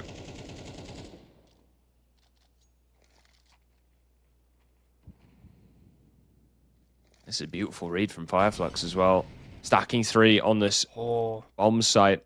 Missed Molly. Fireflux have all they need. Even still, Skrunk's going to go down earlier. Samus is picking the bomb site apart. Paz will get one. Bomb plant covered by Oscar in main. It's an entrenched hose plant. Swing comes out from Vita. Banjo will capitalize. And the smoke on main's going to make things tricky. No HE to blow it open either. It's going to come down to a jump spot and a spam. On the bomb. Yeah, going for the full 5-second defuse. And Abed spamming the wrong spot. EXO. Finally, after a streak of 5, drop around to Fireflux, who make it 6. And while, yes, that mid-round looked scrappy, it still looked the same old Fireflux in that mid-round. The difference was they got that opening kill. They had that man advantage. With that man advantage, they then get information. They gamble that B, or rather, I say gamble. They lean towards that B bomb site. Osama's still a threat. It's up to 12 kills. Coming out of that connector. Right, Sensei has the AWP in play. Mollied off this time.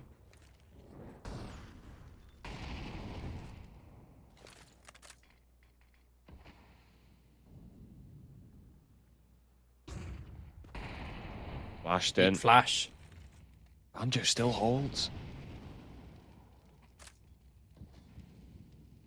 And Fireflux need to make some sort of adaptation as well to Osamus. He's constantly getting connected for free. Uncontested here. And then when the B-side hits come in, Osamus is constantly finding the right time to just swing out and dome someone. Again, Fireflux have the players in position. The utility now going to start to come through. Molly towards the plat. Makes it uncomfortable.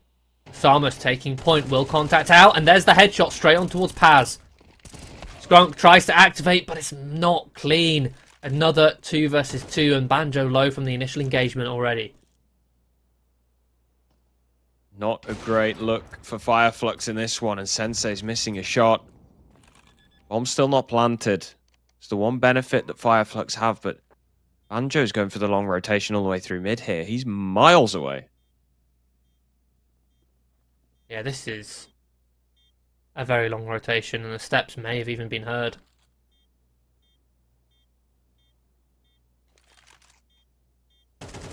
Abed is ready to swing on contact. Instead, he swings first. And they just get mowed down. A 6-6 half. Again, this is Fireflux's map pick, so... I mean...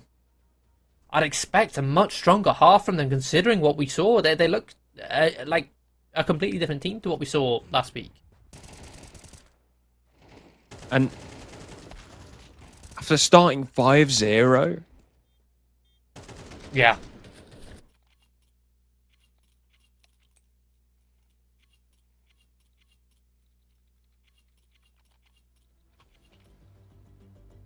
I mean, it's sure it's a T-sided map, but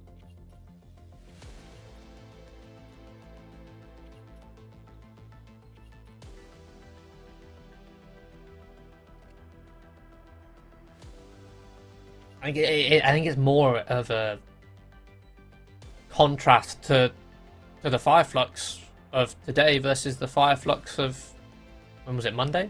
yeah. Like, it's very different. In that game, you had Skrunk, Soulfly constantly taking those peaks towards window, towards connector, but this round, this half, they barely did anything. And XO were just able to contact in with the AWP, constantly abuse that B bomb site. Let's see if the fortunes flip, as the sides do. Fireflux now on the T side of Anubis. Even game 6-6. It's going to be B-side execution. Oscar tucked in towards Temple, flashed off. Goes for the swing. We Soulfly to find the opening. Osama's shut down. And look at this. A deep fighting towards CT from Fireflux. Another kill from Soulfly. A dirty tap. He's not going to stop there. In fact, no, he will. Vita will say so. Yeah, Vita puts a stop to him. Paz eliminates Nako, leaving Vita alone, who's just dispatched of Sensei. 1 versus 2. Can still go for it. Swap to the Glock. Some of that close range action. Was setting up a flashbang. Thought against it. Clearing out Cave. He's wasted so much time. Yeah, there's no time. No This is a save your Kevlar. Yeah. Doesn't even have Doesn't Kevlar. even have Kevlar. Save it. Flash. Oh, well, yeah, I guess the flash.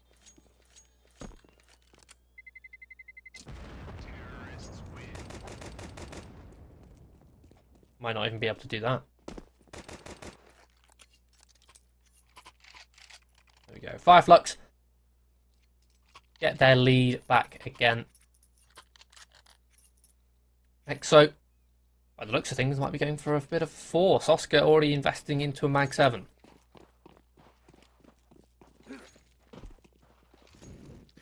You know, shotguns are an interesting one. Oh, and that HE. I love that HE. Softens Osamus up down to half health, even with his Kevlar. But his health doesn't matter because Soulfly lands that headshot with the AK. Was Oscar playing mid with that shotgun? I'm not sure. He's just rotated over to the B bomb site. This is the problem with buying a shotgun on these force buy rounds, is it? Or even the half buy rounds. You're relying on somebody coming to your position, and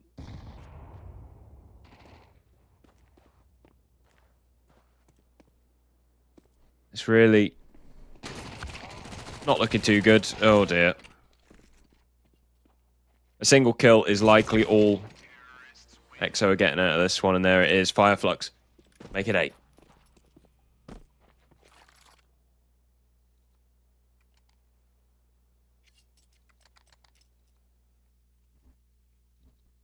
Yeah, finally in the driver's seat. But here come the Feels like it's weapons been a for long XO. time since. Yeah. Couple M4s. This is a really weak investment Look for a first buy from You XO. still got the shotgun. For a team who looked so fundamentally sound in the first half, Oh, Miss Molly. in the way they were trading, the way that they were getting openings and then keeping these man advantages, their economy management in this second half, just 3 rounds in, is abysmal. You've got MP9s and a Mag 7 on your first buy.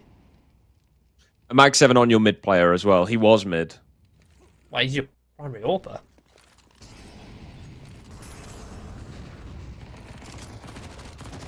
Guess pretend you're just going for no scopes, but fully blind, he finds 2. Never mind the AWP, he's got a Mag 7. Now he's got an AK. I don't know Oh, why I wow. bother talking at all.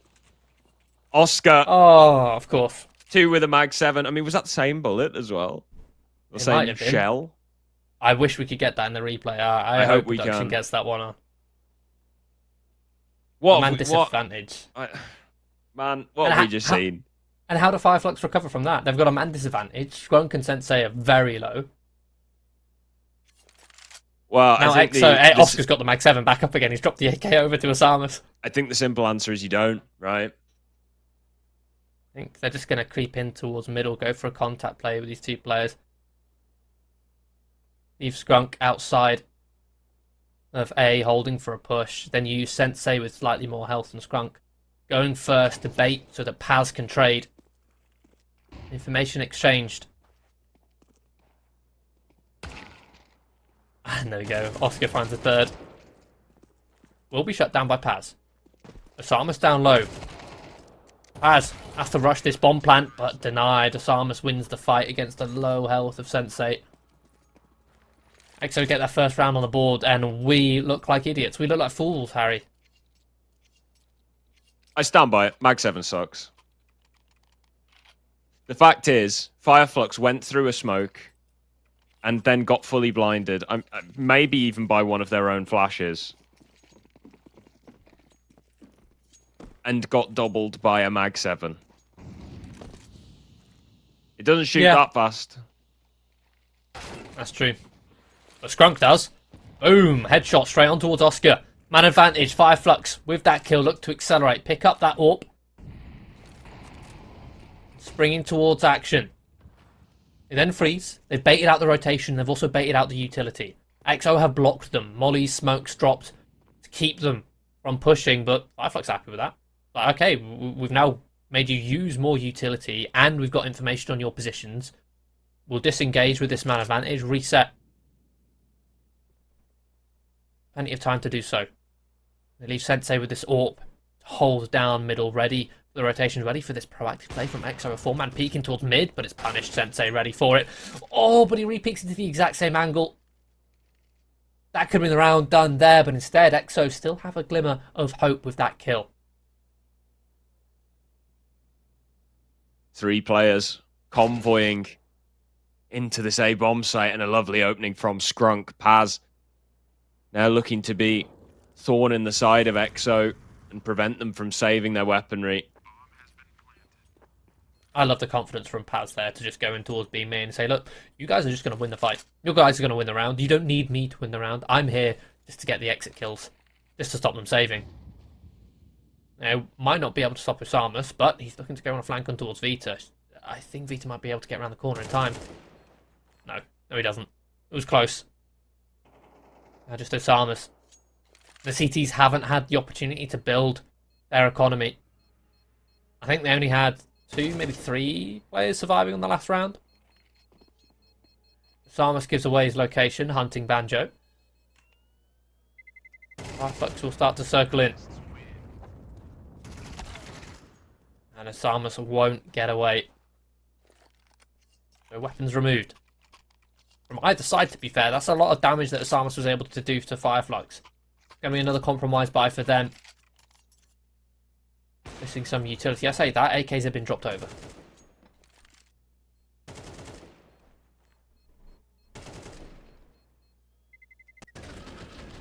Nice couple of headshots on the exit. This is...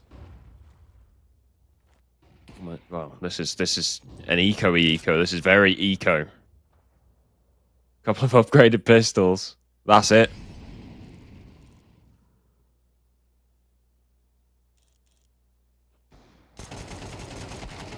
Oh, a messy fight there from Skrunk.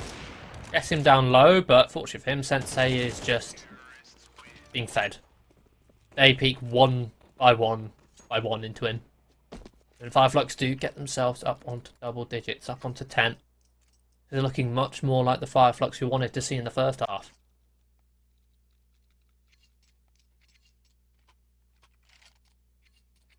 Yeah, I mean, I don't know where they went. They had a nap halfway through the first half, it seems.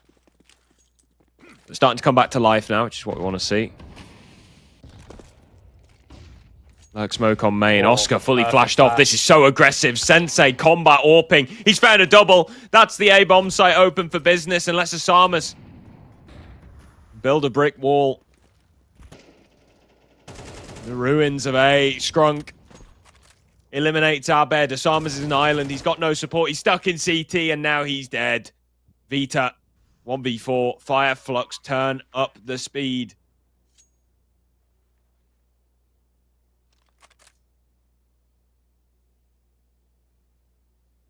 What a sick fast play. Yeah, beautiful opening attempt.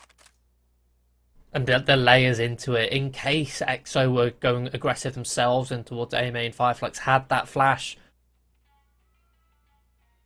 It was perfect. You'll see Fireflux up 2 and 11th. Vita should definitely want to say if EXO's bank is broken, as Fireflux collect 11. That means that EXO, unless this M4 can have any say about it, they'll likely be ecoing, allowing Fireflux up to 12.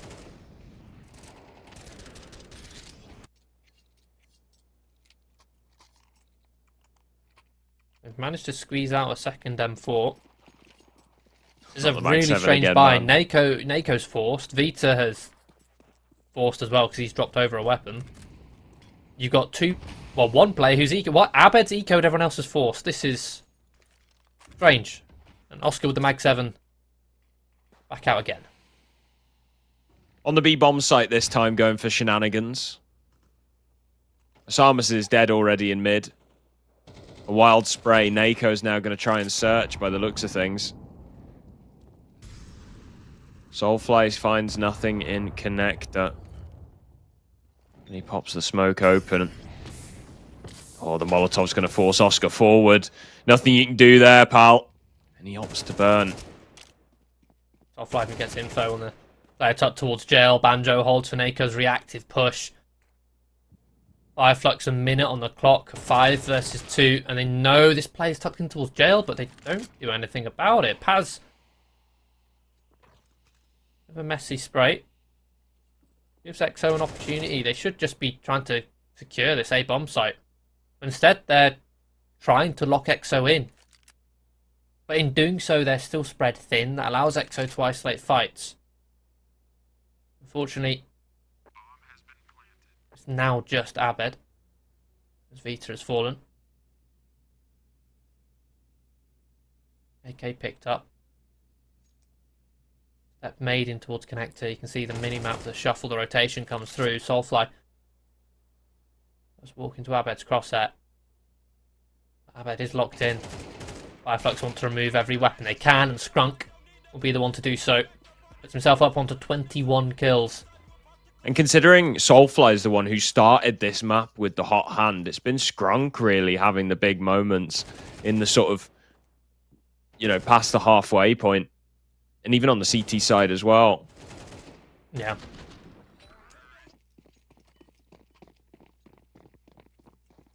Really nice stuff from him.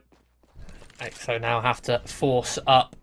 Backs up against the wall. Oscar is able to get an AWP out. Abed on M4. Or 2 M4s, 2 MP9s. It's still not great.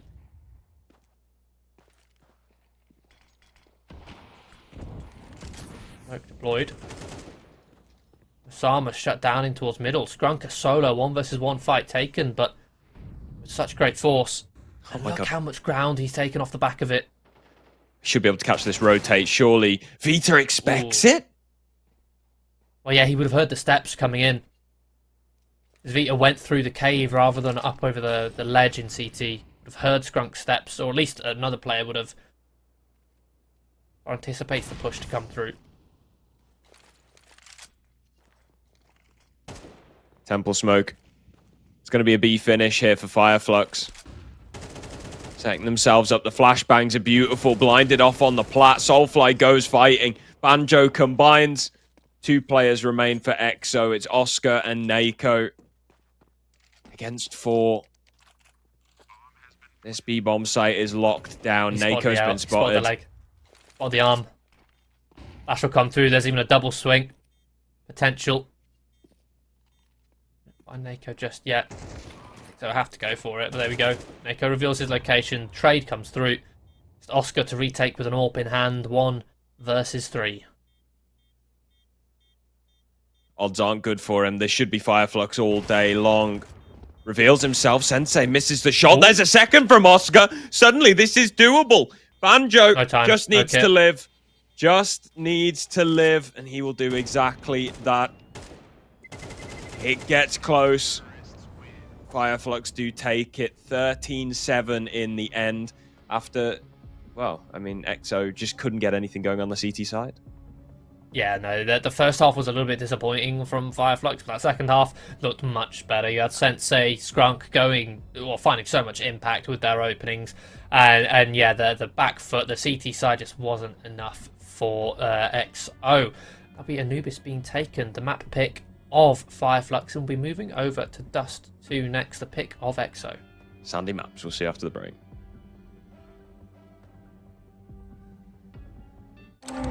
Heroes. They're made of actions. They know how to win. They're out of this world. You know them. Be one today. Get serious. Be the story to be told. All you need is dedication, perfection, precision, a winning attitude. Become one with your duo and embrace the monster in you. Tulpar for serious. You don't believe the hype, so we stick to performance. You're not buying off the shelf, so we create for the off and running. You deliver ambitious builds, unrivaled gaming, and untethered creativity. We develop products that do the same. Crucial Memory and Storage offers high-performance solutions for maximizing your potential. For the tech-savvy, the tech-rookie, and the technically, I'm just getting started. Because wherever your drive is taking you, it's also taking us.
Hello and welcome back to Intel Tulpars Reloaded 2024. It's our second semi-final. We're a map in. Fireflux are a map up. We're going on to our next map of Dust 2 Term. Yeah, that was an interesting game for many reasons, that initial one on Anubis. Fireflux struggled to kind of get going on the CT side. They looked very different to the Fireflux we expected to see, especially the levels of aggression that they brought. They weren't going for as many openings as we saw them go for against Sissy State Punks in the quarterfinals. They weren't going for these window plays. Soulfly looked almost very timid, which, considering he's by far the highest rated player for Fireflux across all their HLTV games, he's also their most aggressive player. He looked kind of absent in it. But instead, we're going to be moving over to Dust 2. Eventually, on that T side, they did managed to find their footing. And moving over to Dust 2, it's a map which we've already seen EXO. Their style of play looks quite comfortable on this map, with the likes of Osamus and Oscar finding plenty of room, as they did on Anubis. Even more so now on Dust 2, to find a lot of possibilities for contacts, to find openings, to shift, just to walk into angles, have players behind them to trade. Might be a bit of a challenge for Fireflux. The plan that EXO have with this P250 being bought up for Oscar is looking for one of those openings on a contact. They've walked out long here. Spotted now by Fireflux with the flash play. They've got a second flash lined up, ready for these Julies to get activated. Smoke blocked as well on your head, son. Scrunk is punished, however. Osama swings out with a headshot. Soulfly quick with a response. Looking to continue fighting here in spawn, keeping EXO. They're on long. They actually decide to back away. Fireflux don't want to overextend and give them too many fights on long. Beat's going to recover that P250. Can he land a headshot at range here? Not looking too good, as he is dinked down. Sensei tries to get into the action now. Need to be careful. Don't give away a kill for free. Goes wide. That's the info. Whew! There's Banjo. This bomb site is stacked with Fireflux players, and now Vita stuck in pit, finally eliminated. It's a 1-0 start for Fireflux, only losing a single player.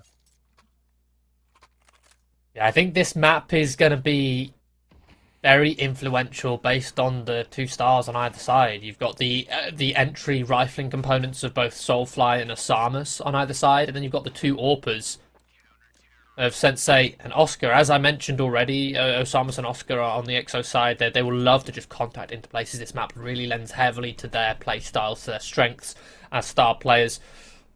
Fireflux map, they're not quite as comfortable with. Again, individually, you think on paper they're the stronger team. They're the much more experienced team, the more tenured team. EXO granted a lot of map control and already an opening. Soulfly going down. Oscar on the scout. That's when Sensei peeks in with the M4, collects the 2 stars at that. And then the MP9s will just make light work of the rest. Yeah, nice and clean round from Fireflux, losing a single player in Soulfly. Not Firefly, Soulfly. It's an easy trap to fall into. I did it all the time in the last best of 3. We watched the Fireflux. It's Fireflux. Fireflux, Soulfly, yeah, it's... You kind of want to say Firefly. Either Fireflux, way. Soulfly. EXO are going to be on the rifles here, although it's a bit of a forced investment. Not a forced buy, just a bit forced. They've got Galils, they've got a scout in play. Abed has an opening. Scrunk is eliminated. Sensei's quick with a response in middle here. Soulfly now gets into the action, but swings far wide. Walks straight into a double peek. Sensei's now to try and hold on this A bomb side. Drops some utility to keep Osamus at bay, but misses the spray at range. And Abed straight through the smokes, eliminated Banjo. This should be a save for Paz unless he can find something miraculous. But the bomb is a long way away still. And hello. Knock knock. Who's there? Paz. Good one, Harry. It's alright. You thought long and hard about that punchline. I'm in for the rest of the tournament, so get used to it. Paz. Here on short. Bit of a risk from Vita. He's the only player with full health, tucked in towards the smoke, but might just play out. Is he trying to dodge a flash, or is he anticipating? There's a 200 IQ game being played here. Oh, he did anticipate, but can't quite connect. EXO do find the first gun round with a very scrappy investment. Yeah, so the scrappy investment was in partially due to how much they bought on the eco round. There was a couple upgraded pistols and a scout, meaning that Oscar had to remain on a scout in the following round.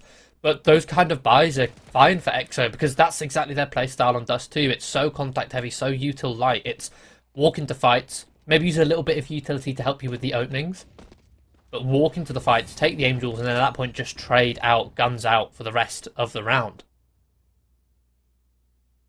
A very similar thing. There you go, a couple flashes to fight towards long, they get shut down, and now they just barrel their way in towards mid.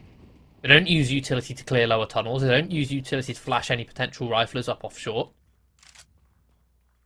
They just walk in as a group, as a pack,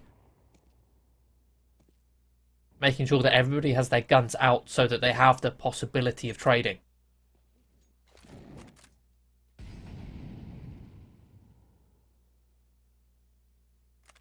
Incendiary on short. There's a bit of time, but ultimately there's no rotation. He's not buying time for anything. Just sort of burning. Don't have much utility left either. With a force buy from them, they can start off with many grenades. Means that as EXO let this clock tick down, Fireflux will run out of grenade to defend the sites with. It will be a bit of a short execute, maybe a bit of a fake. EXO aren't in any position to commit to this. It might be an attempt from Abed to jump in towards that CT smoke, or perhaps a bit of a fake, try and pull a rotation. They're successful at keeping the attention of the A-site players, but look at this swing coming in from long. Soulfly is on a flank here, will catch Osamus, and catches Abed with the MP9 at that range. Gosh. Sensei's found a kill onto Vita as well. This round's fallen apart for EXO Esports, and they do not have a way back in. Oscar and Nako both going to be saving with 20 seconds left on the clock. Nothing they could have done.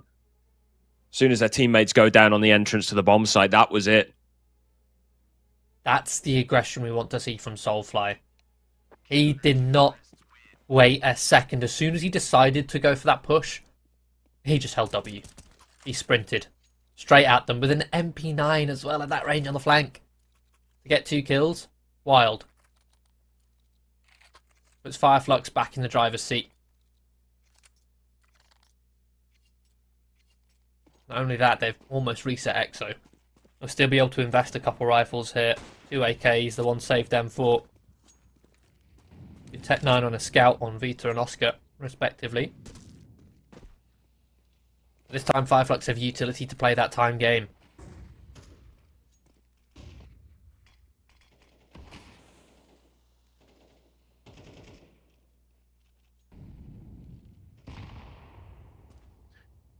HE mid. A little bit deeper. Yeah, might have been able to see Osamus there, but smoke just enough to obscure.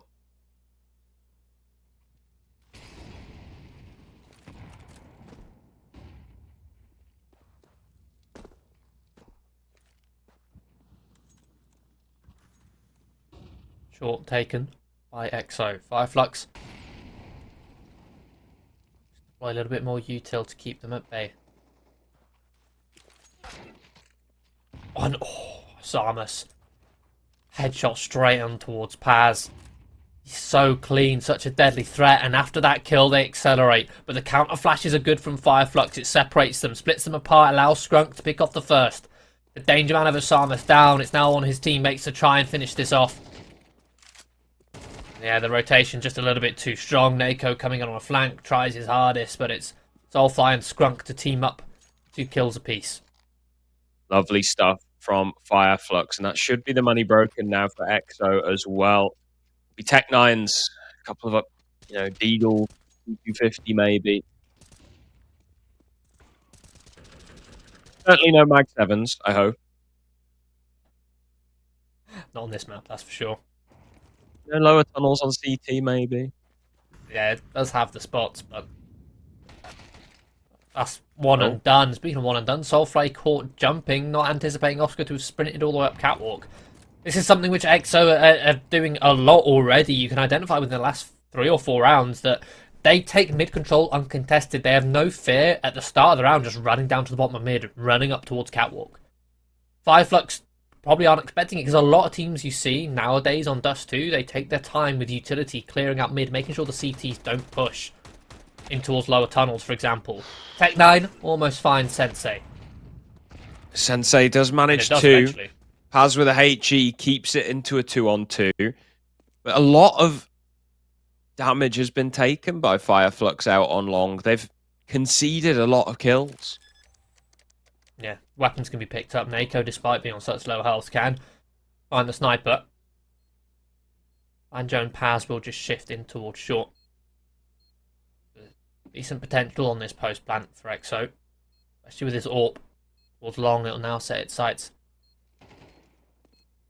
Thomas spots the flash comes through. It's the headshot from Paz. Thomas tries his best to jiggle. Will go for the swing, but I'm not sure if there was a bit of aim punch there or whether he had Kevlar. But either way, it looked a bit shaky on the crosshair.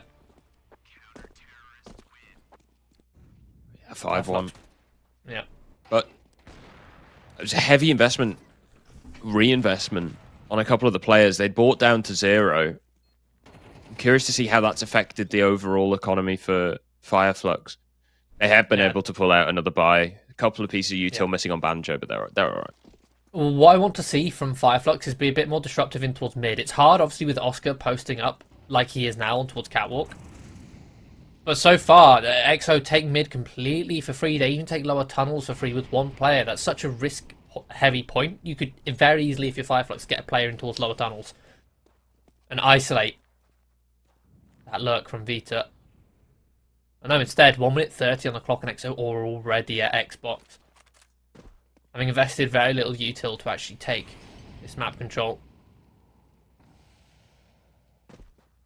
Smoke deployed in towards mid doors.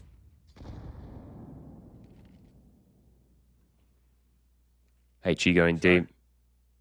EXO still just grouped. There's no molly line up there. Lands on the box on short. Flush any CTs who are hiding on that ledge.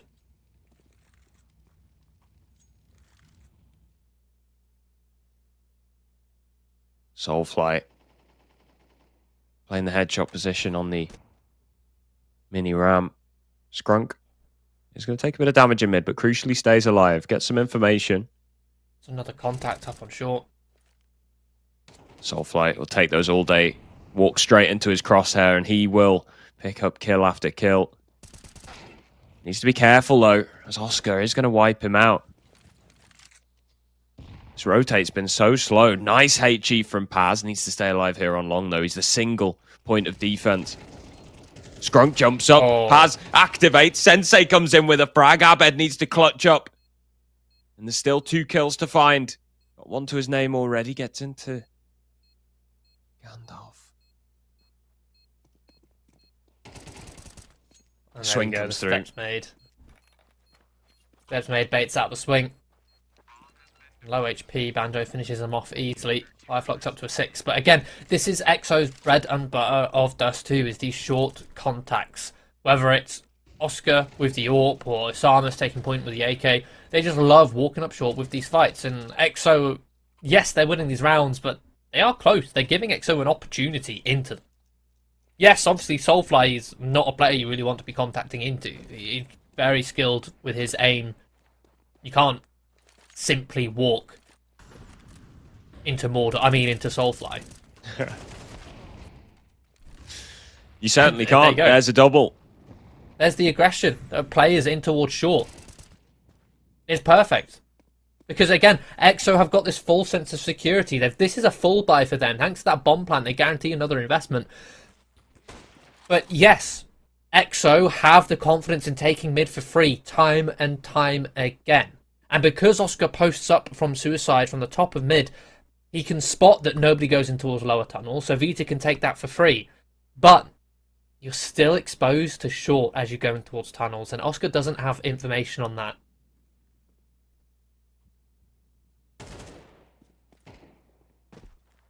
So you get a free kill. It's a free opening for Fireflux, finally stopping EXO from having that freedom to just walk up and towards short. Now into the 2 versus 4. Abed does find a nice little headshot on towards Sensei. Skrunk, try and hold above the pit. He's going to do so successfully, leaving Oscar 1v4 AWP. Big. Oh no, it's not even an AWP, it's a scout. I see a scope, I immediately think all. But no, scout.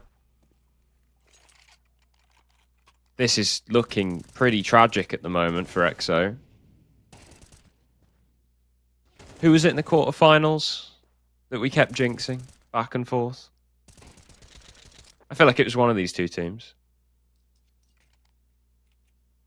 I feel like it was SSP. Could have been. In the game with Fireflux. Yes. I wonder if it works on EXO. They've taken a tactical pause. Say the magic words, Harry. This is looking dire for EXO. I refuse. It's alright, I already said. I just said it myself. Or do I need to counter? Yeah, you do. It's looking dire for EXO. I see things. I had my fingers crossed, so mine didn't count. So. Oh, I see. I had my toes crossed, so it's all right. I forgot you can never uncross your toes. No. Some sort of medical condition that I heard. By the way, Fireflux have made that adjustment that I wanted to see to actually try and disrupt EXO. Yes, the rounds again, they're such heavy in a lead. Normally, you'd think if they're winning so much, why do they need to adapt? If it ain't broke, don't fix it. But the thing is, if you're defending a bomb site, you want to shut the door, right? You don't want to let them just walk in every single time when they could very easily identify just a way to get a free kill, and they've done that, and it's broken the bank for EXO. I'm going to be seeing a couple hero rifles, AK on Abed, Galil on Osamas. 9's on the rest. It looks like a set piece in mind. A late pop on towards long. Flashes come through, but Paz fully blinded. Will find Nako in between the flashes. Drops down with a man advantage. Buys time for his teammates to come through and fight behind the smoke. Skrunk, good for one. And Soulfly looks to line them up, but can't land the spray. And instead, Osamas will connect to Abed. Connects a bullet to the head of Paz. From what looked like a beautiful opening from Paz, now suddenly falling apart for Fireflux as EXO have the man advantage.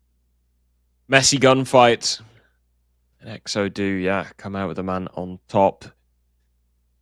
Banjo and Sensei's. Banjo's going to be searching here. Seeing what he can find. And Sensei's rotated off. Little does he know it.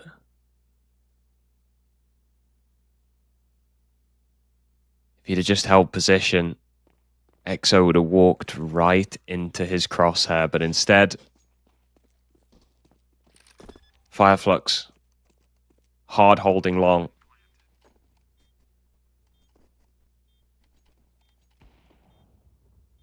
What was it that we said in freeze time, Harry? I didn't say anything. I didn't say it. No, I didn't say anything. That's what we said. No, you can check the replay. I didn't say that.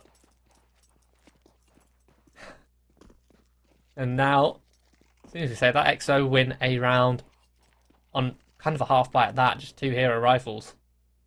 Like, I get the idea for Fireflux, but the flashes weren't effective. It was an underhanded flash through the edge of the smoke. If there was one that was thrown high with one of the others peeking, Paz being ready to play off, but instead Paz is just tucked, trying to wait for his teammates to activate and just playing time the entire time rather than trying to get involved with the fight. Maybe Paz could have found a trade. 7-2, still very dominant scoreline for Fireflux. But a breath of life from EXO.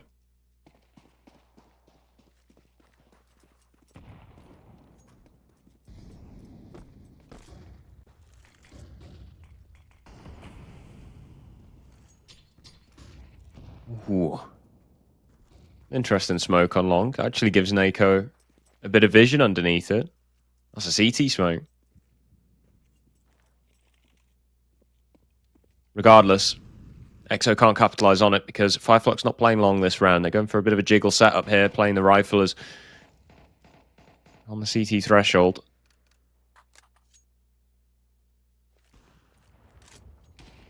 Full 5-man play towards long. The peak comes out between the AWPers, but shots don't land.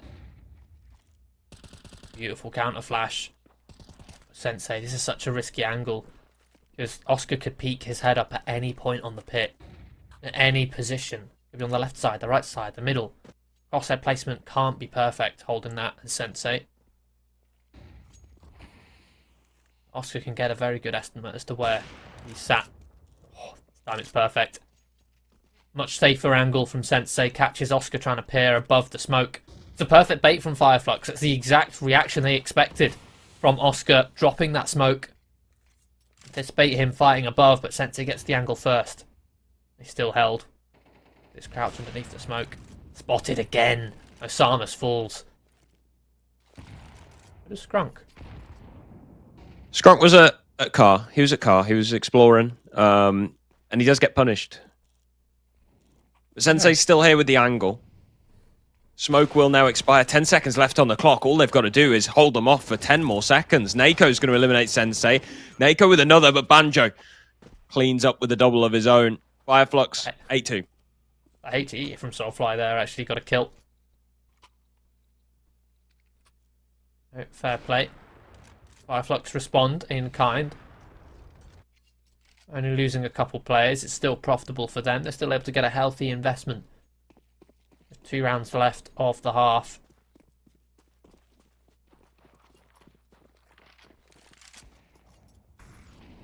There you go, an opening Oscar. Peeks in towards long. Wins the fight versus Sensei, gets revenge. And Abed catches Banjo, finally. I mean, correct me if I'm wrong, but I think this might have been the first time that EXO have really tested the B-bomb site at the opening stages of a round. Yeah, I think you So might be far, right. it's been A after A after A. Short, short, long, long. Only late round rotations to B. Perhaps lulling Banjo into full sense of security, letting him fall asleep on that site, and just as soon as he least expects it, boom. Hitting the B site. Oscar, pinning down the rotations, it might be another save for Fireflux. Could save a second AWP if they wanted. They could do. Change it up. Yeah, Soulfly's going for exactly that. 2 AWPs being saved. EXO not with the money to hunt. Could barely afford the buy that they bought up in this round. The things about double warping on Dust 2, we always say it's a map where it's very viable, but the way I describe double warping is a gimmick on most maps, but on Dust 2 it's not a gimmick, it's a viable strat. Yeah. It's something that can be repeated. I call a double up a cry for help more often than not. I agree, but on Dust 2 I disagree. On Dust 2 it can be a viable strat for sure. Like, the thing is, I say cry for help. Obviously there are times when you do it proactively to change things up, but you see it so often where a team is down on their, CT side and they're like, oh, nothing's working, we'll eco and have a double up. In this case though, it's just a curveball, it's just a change up. Sensei going lower tunnels. Scrunk on long. Skrunk's going to make his work. Can Sensei do the same? Yes, he can. 2 openings. Stereo across the map. Finally, we got lower tunnels aggression. Finally, EXO were disrupted. It's interesting because that's one of the first rounds where they've had 3 players rather than just the 1 in towards lower. 2-man disadvantage, and Oscar also tagged down very low. Same for Osama's. Might just group up, try and hit this B site, which for a moment there it was only Banjo to defend, but Paz now coming in to support. A minute on the clock, they do have time to try and work the disadvantage to get it back in their favour before they commit, but it looks like it will be a full site hit. Paz domed by Osamas. Beautiful openings. Ooh. Nice kill from Banjo to hold on from Carr though. Vita swings in while Osamas is still throwing nades, which means Banjo just gets 1v1 after 1v1. And he holds firm. A 9-3 half for Fireflux. The second map of the semi-final. If you're just joining us here, Fireflux are already a map up.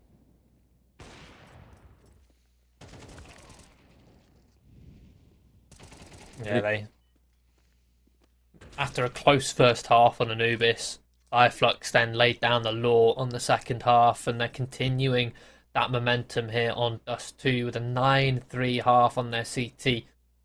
This is interesting. Don't often see a tactical pause taken at half time. Yeah, just before your pistol rounds tend to be the set rounds. Yeah, that's true. Normally you just read what's on the strap sheet. It depends. That for me. Now, I agree with that, but for me, that means that keeping that in mind, that indicates that this tactical pause isn't necessarily about strats. It's about something that's going wrong, whether it's comms, whether it's team play, whether it's the mood. Maybe there's a disagreement going on which needs sorting out, needs the time taken to fan out the flames. That's what this indicates to me, that there's an issue within the team that's going wrong, that supersedes what's happening on a pistol round. Certainly is an issue in the team, Tim. They're on the verge of elimination. No, I do get you. I do get what you mean, though. Because yeah, I mean, it doesn't look good. You know, Fireflux have a full util kit. Banjo with smoke dropped across 2 flashes. Julie's on the EXO Esports squad, as well as a smoke and a flash. Fireflux just sprinting out towards long. I love it. Well read, no resistance. They're going to get up on towards the site. 1 minute 36. As soon as Soulfly gets his way up towards the ramp. That's incredibly quick, and he's going to find another opening. His Glock was monstrous on the pistol round of Anubis, and he's doing the same here. But a couple kills come through in quick succession. The lurk towards the top of mid dealt with, and Sensei going to be fighting back in kind. Dancing underneath the boxes, trying to play the headshot angle. It's Paz who comes in and bails him out with 2. Vita.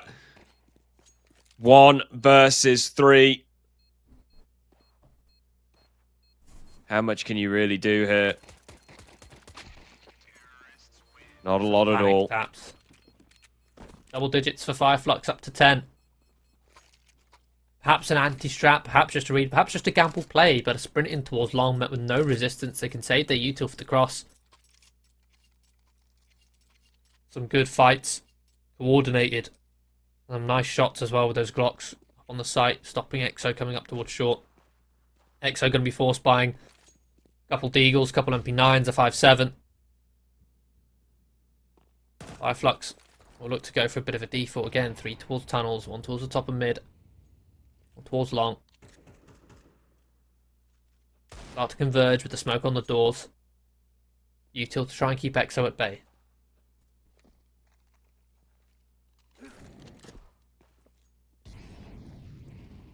Short molly. Scrank closes distance. Got Soulfly there to trade as well. He can go for these nice wide swings. And Soulfly can just pick up the pieces of whatever's left. Beautiful HE onto Nako. Head spotted. Messy spray. Eventually Scrunk will finish him off with the Mac 10. Outsized impact from Nako, though. He does almost 2 kills worth of damage, but falls short at both. Might not even matter, though, as Banjo taps out Abed. Paz going to find the remaining 2 players in middle, and he's going to shut them down as well. 11 for Fireflux.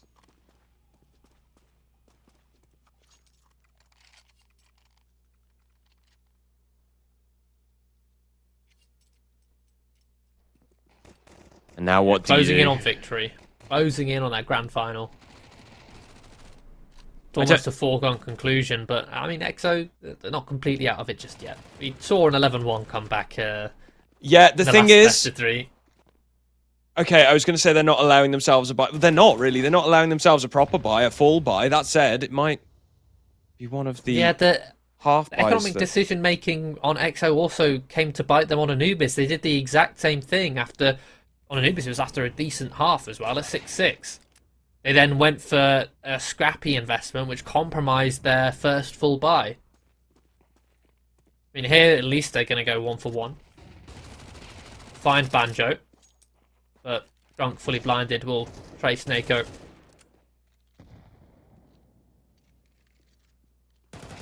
Still holding down these rotations. Osamus will get him down to 2 HP in all fairness, but that's information that Paz can use. They can rotate quickly over towards that B site through mid, and Vita now spotted, last alive towards long. Will be a safe plant for Fireflux as they actually look to hunt Vita. Yeah, I mean, why not? You got a Mac 10, get yourself some extra cash. At this point, given the score line, if you've got a Mac 10, go and have some fun.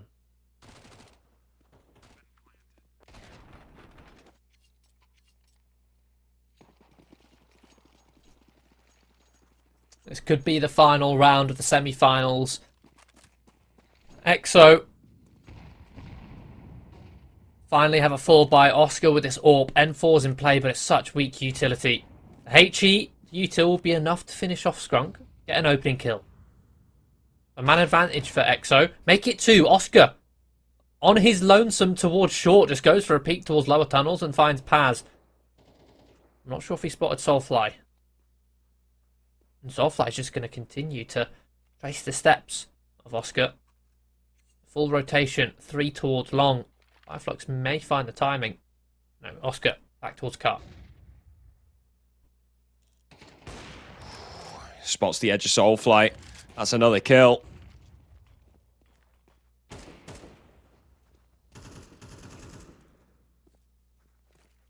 Banjo. One in response. Sensei manages to duck under the bullet. So that bomb will be planted. 2 versus 4. This would be a devastating way to lose the map for EXO. Nako leaves Banjo in a 1v4. Drops the Molotov, prevents the jump up. Needs to try and isolate this. Fight does so. Looks for one more. Nako has been eliminated. All on Oscar. A single AWP shot. No kit. Will do it, but no kit. Banjo just needs to buy time. He knows it. Oscar goes back in. No kit on the floor. No kit on the floor. He can't do it. Try as he might. It is going to be Fireflux. Devastating EXO. Oh my goodness. 1 versus 4 to finish the map off as well. I mean, fair play. I'm almost speechless. The way he was able to get all of those fights isolated, all of those 1 versus 1s. I mean, it was made to look really easy. Like, he kills the player towards Xbox, and then the fact that he rushes to get that kill on the player who's on that jump up on the boxes on the elevator before a player can swing him was so good. Like, that was the decision making that locked him in. Otherwise, there could have been a trade between those 2 riflers. And yeah, almost an ace for him there. That could have been 5 kills. So impressive play from Banjo to close it out, and that actually means that it's our 2 Turkish teams from the Turkish qualifier will meet in the grand final. Pacific Esports. Actually, no. Endpoint. Sorry, Endpoint 1. I forgot that Endpoint actually made the comeback. There'll be Endpoint versus Fireflux in the grand final. Man, what a slip up there. Yeah, look, it could be excused. That Mirage game was quite something earlier on for those who caught that. But yeah, it's going to be Fireflux taking on Endpoint, the 2 regional qualifiers that were held for this event, Turkey and the UK. Both teams coming from one of those regional qualifiers, and they're going to be fighting head-to-head as a battle in the grand final tomorrow, a best-of-5 grand final as well. So their map pools are going to be tested in what I can only hope is going to be a banger. Yeah, 100%. I can't wait for it. The firepower on both of these 2 teams, especially Fireflux. I think, honestly, it might be a difficult one for Endpoint, but Fireflux, we've already seen today that they are fallible. That CT side on the newest did show cracks. It showed inconsistencies, which Endpoint do have the individuals to perhaps exploit. So make sure to tune in for that game tomorrow to see who will be crowned the champion. Yeah, that's all from us. I've been Index. That's been Timo, and we'll see you tomorrow. Heroes. They're made of actions. They know how to win. They're out of this world. You know them. Be one today. Get serious. Be the story to be told. All you need is dedication, perfection, precision, a winning attitude. Become one with your duo and embrace the monster in you. Tulpars for serious.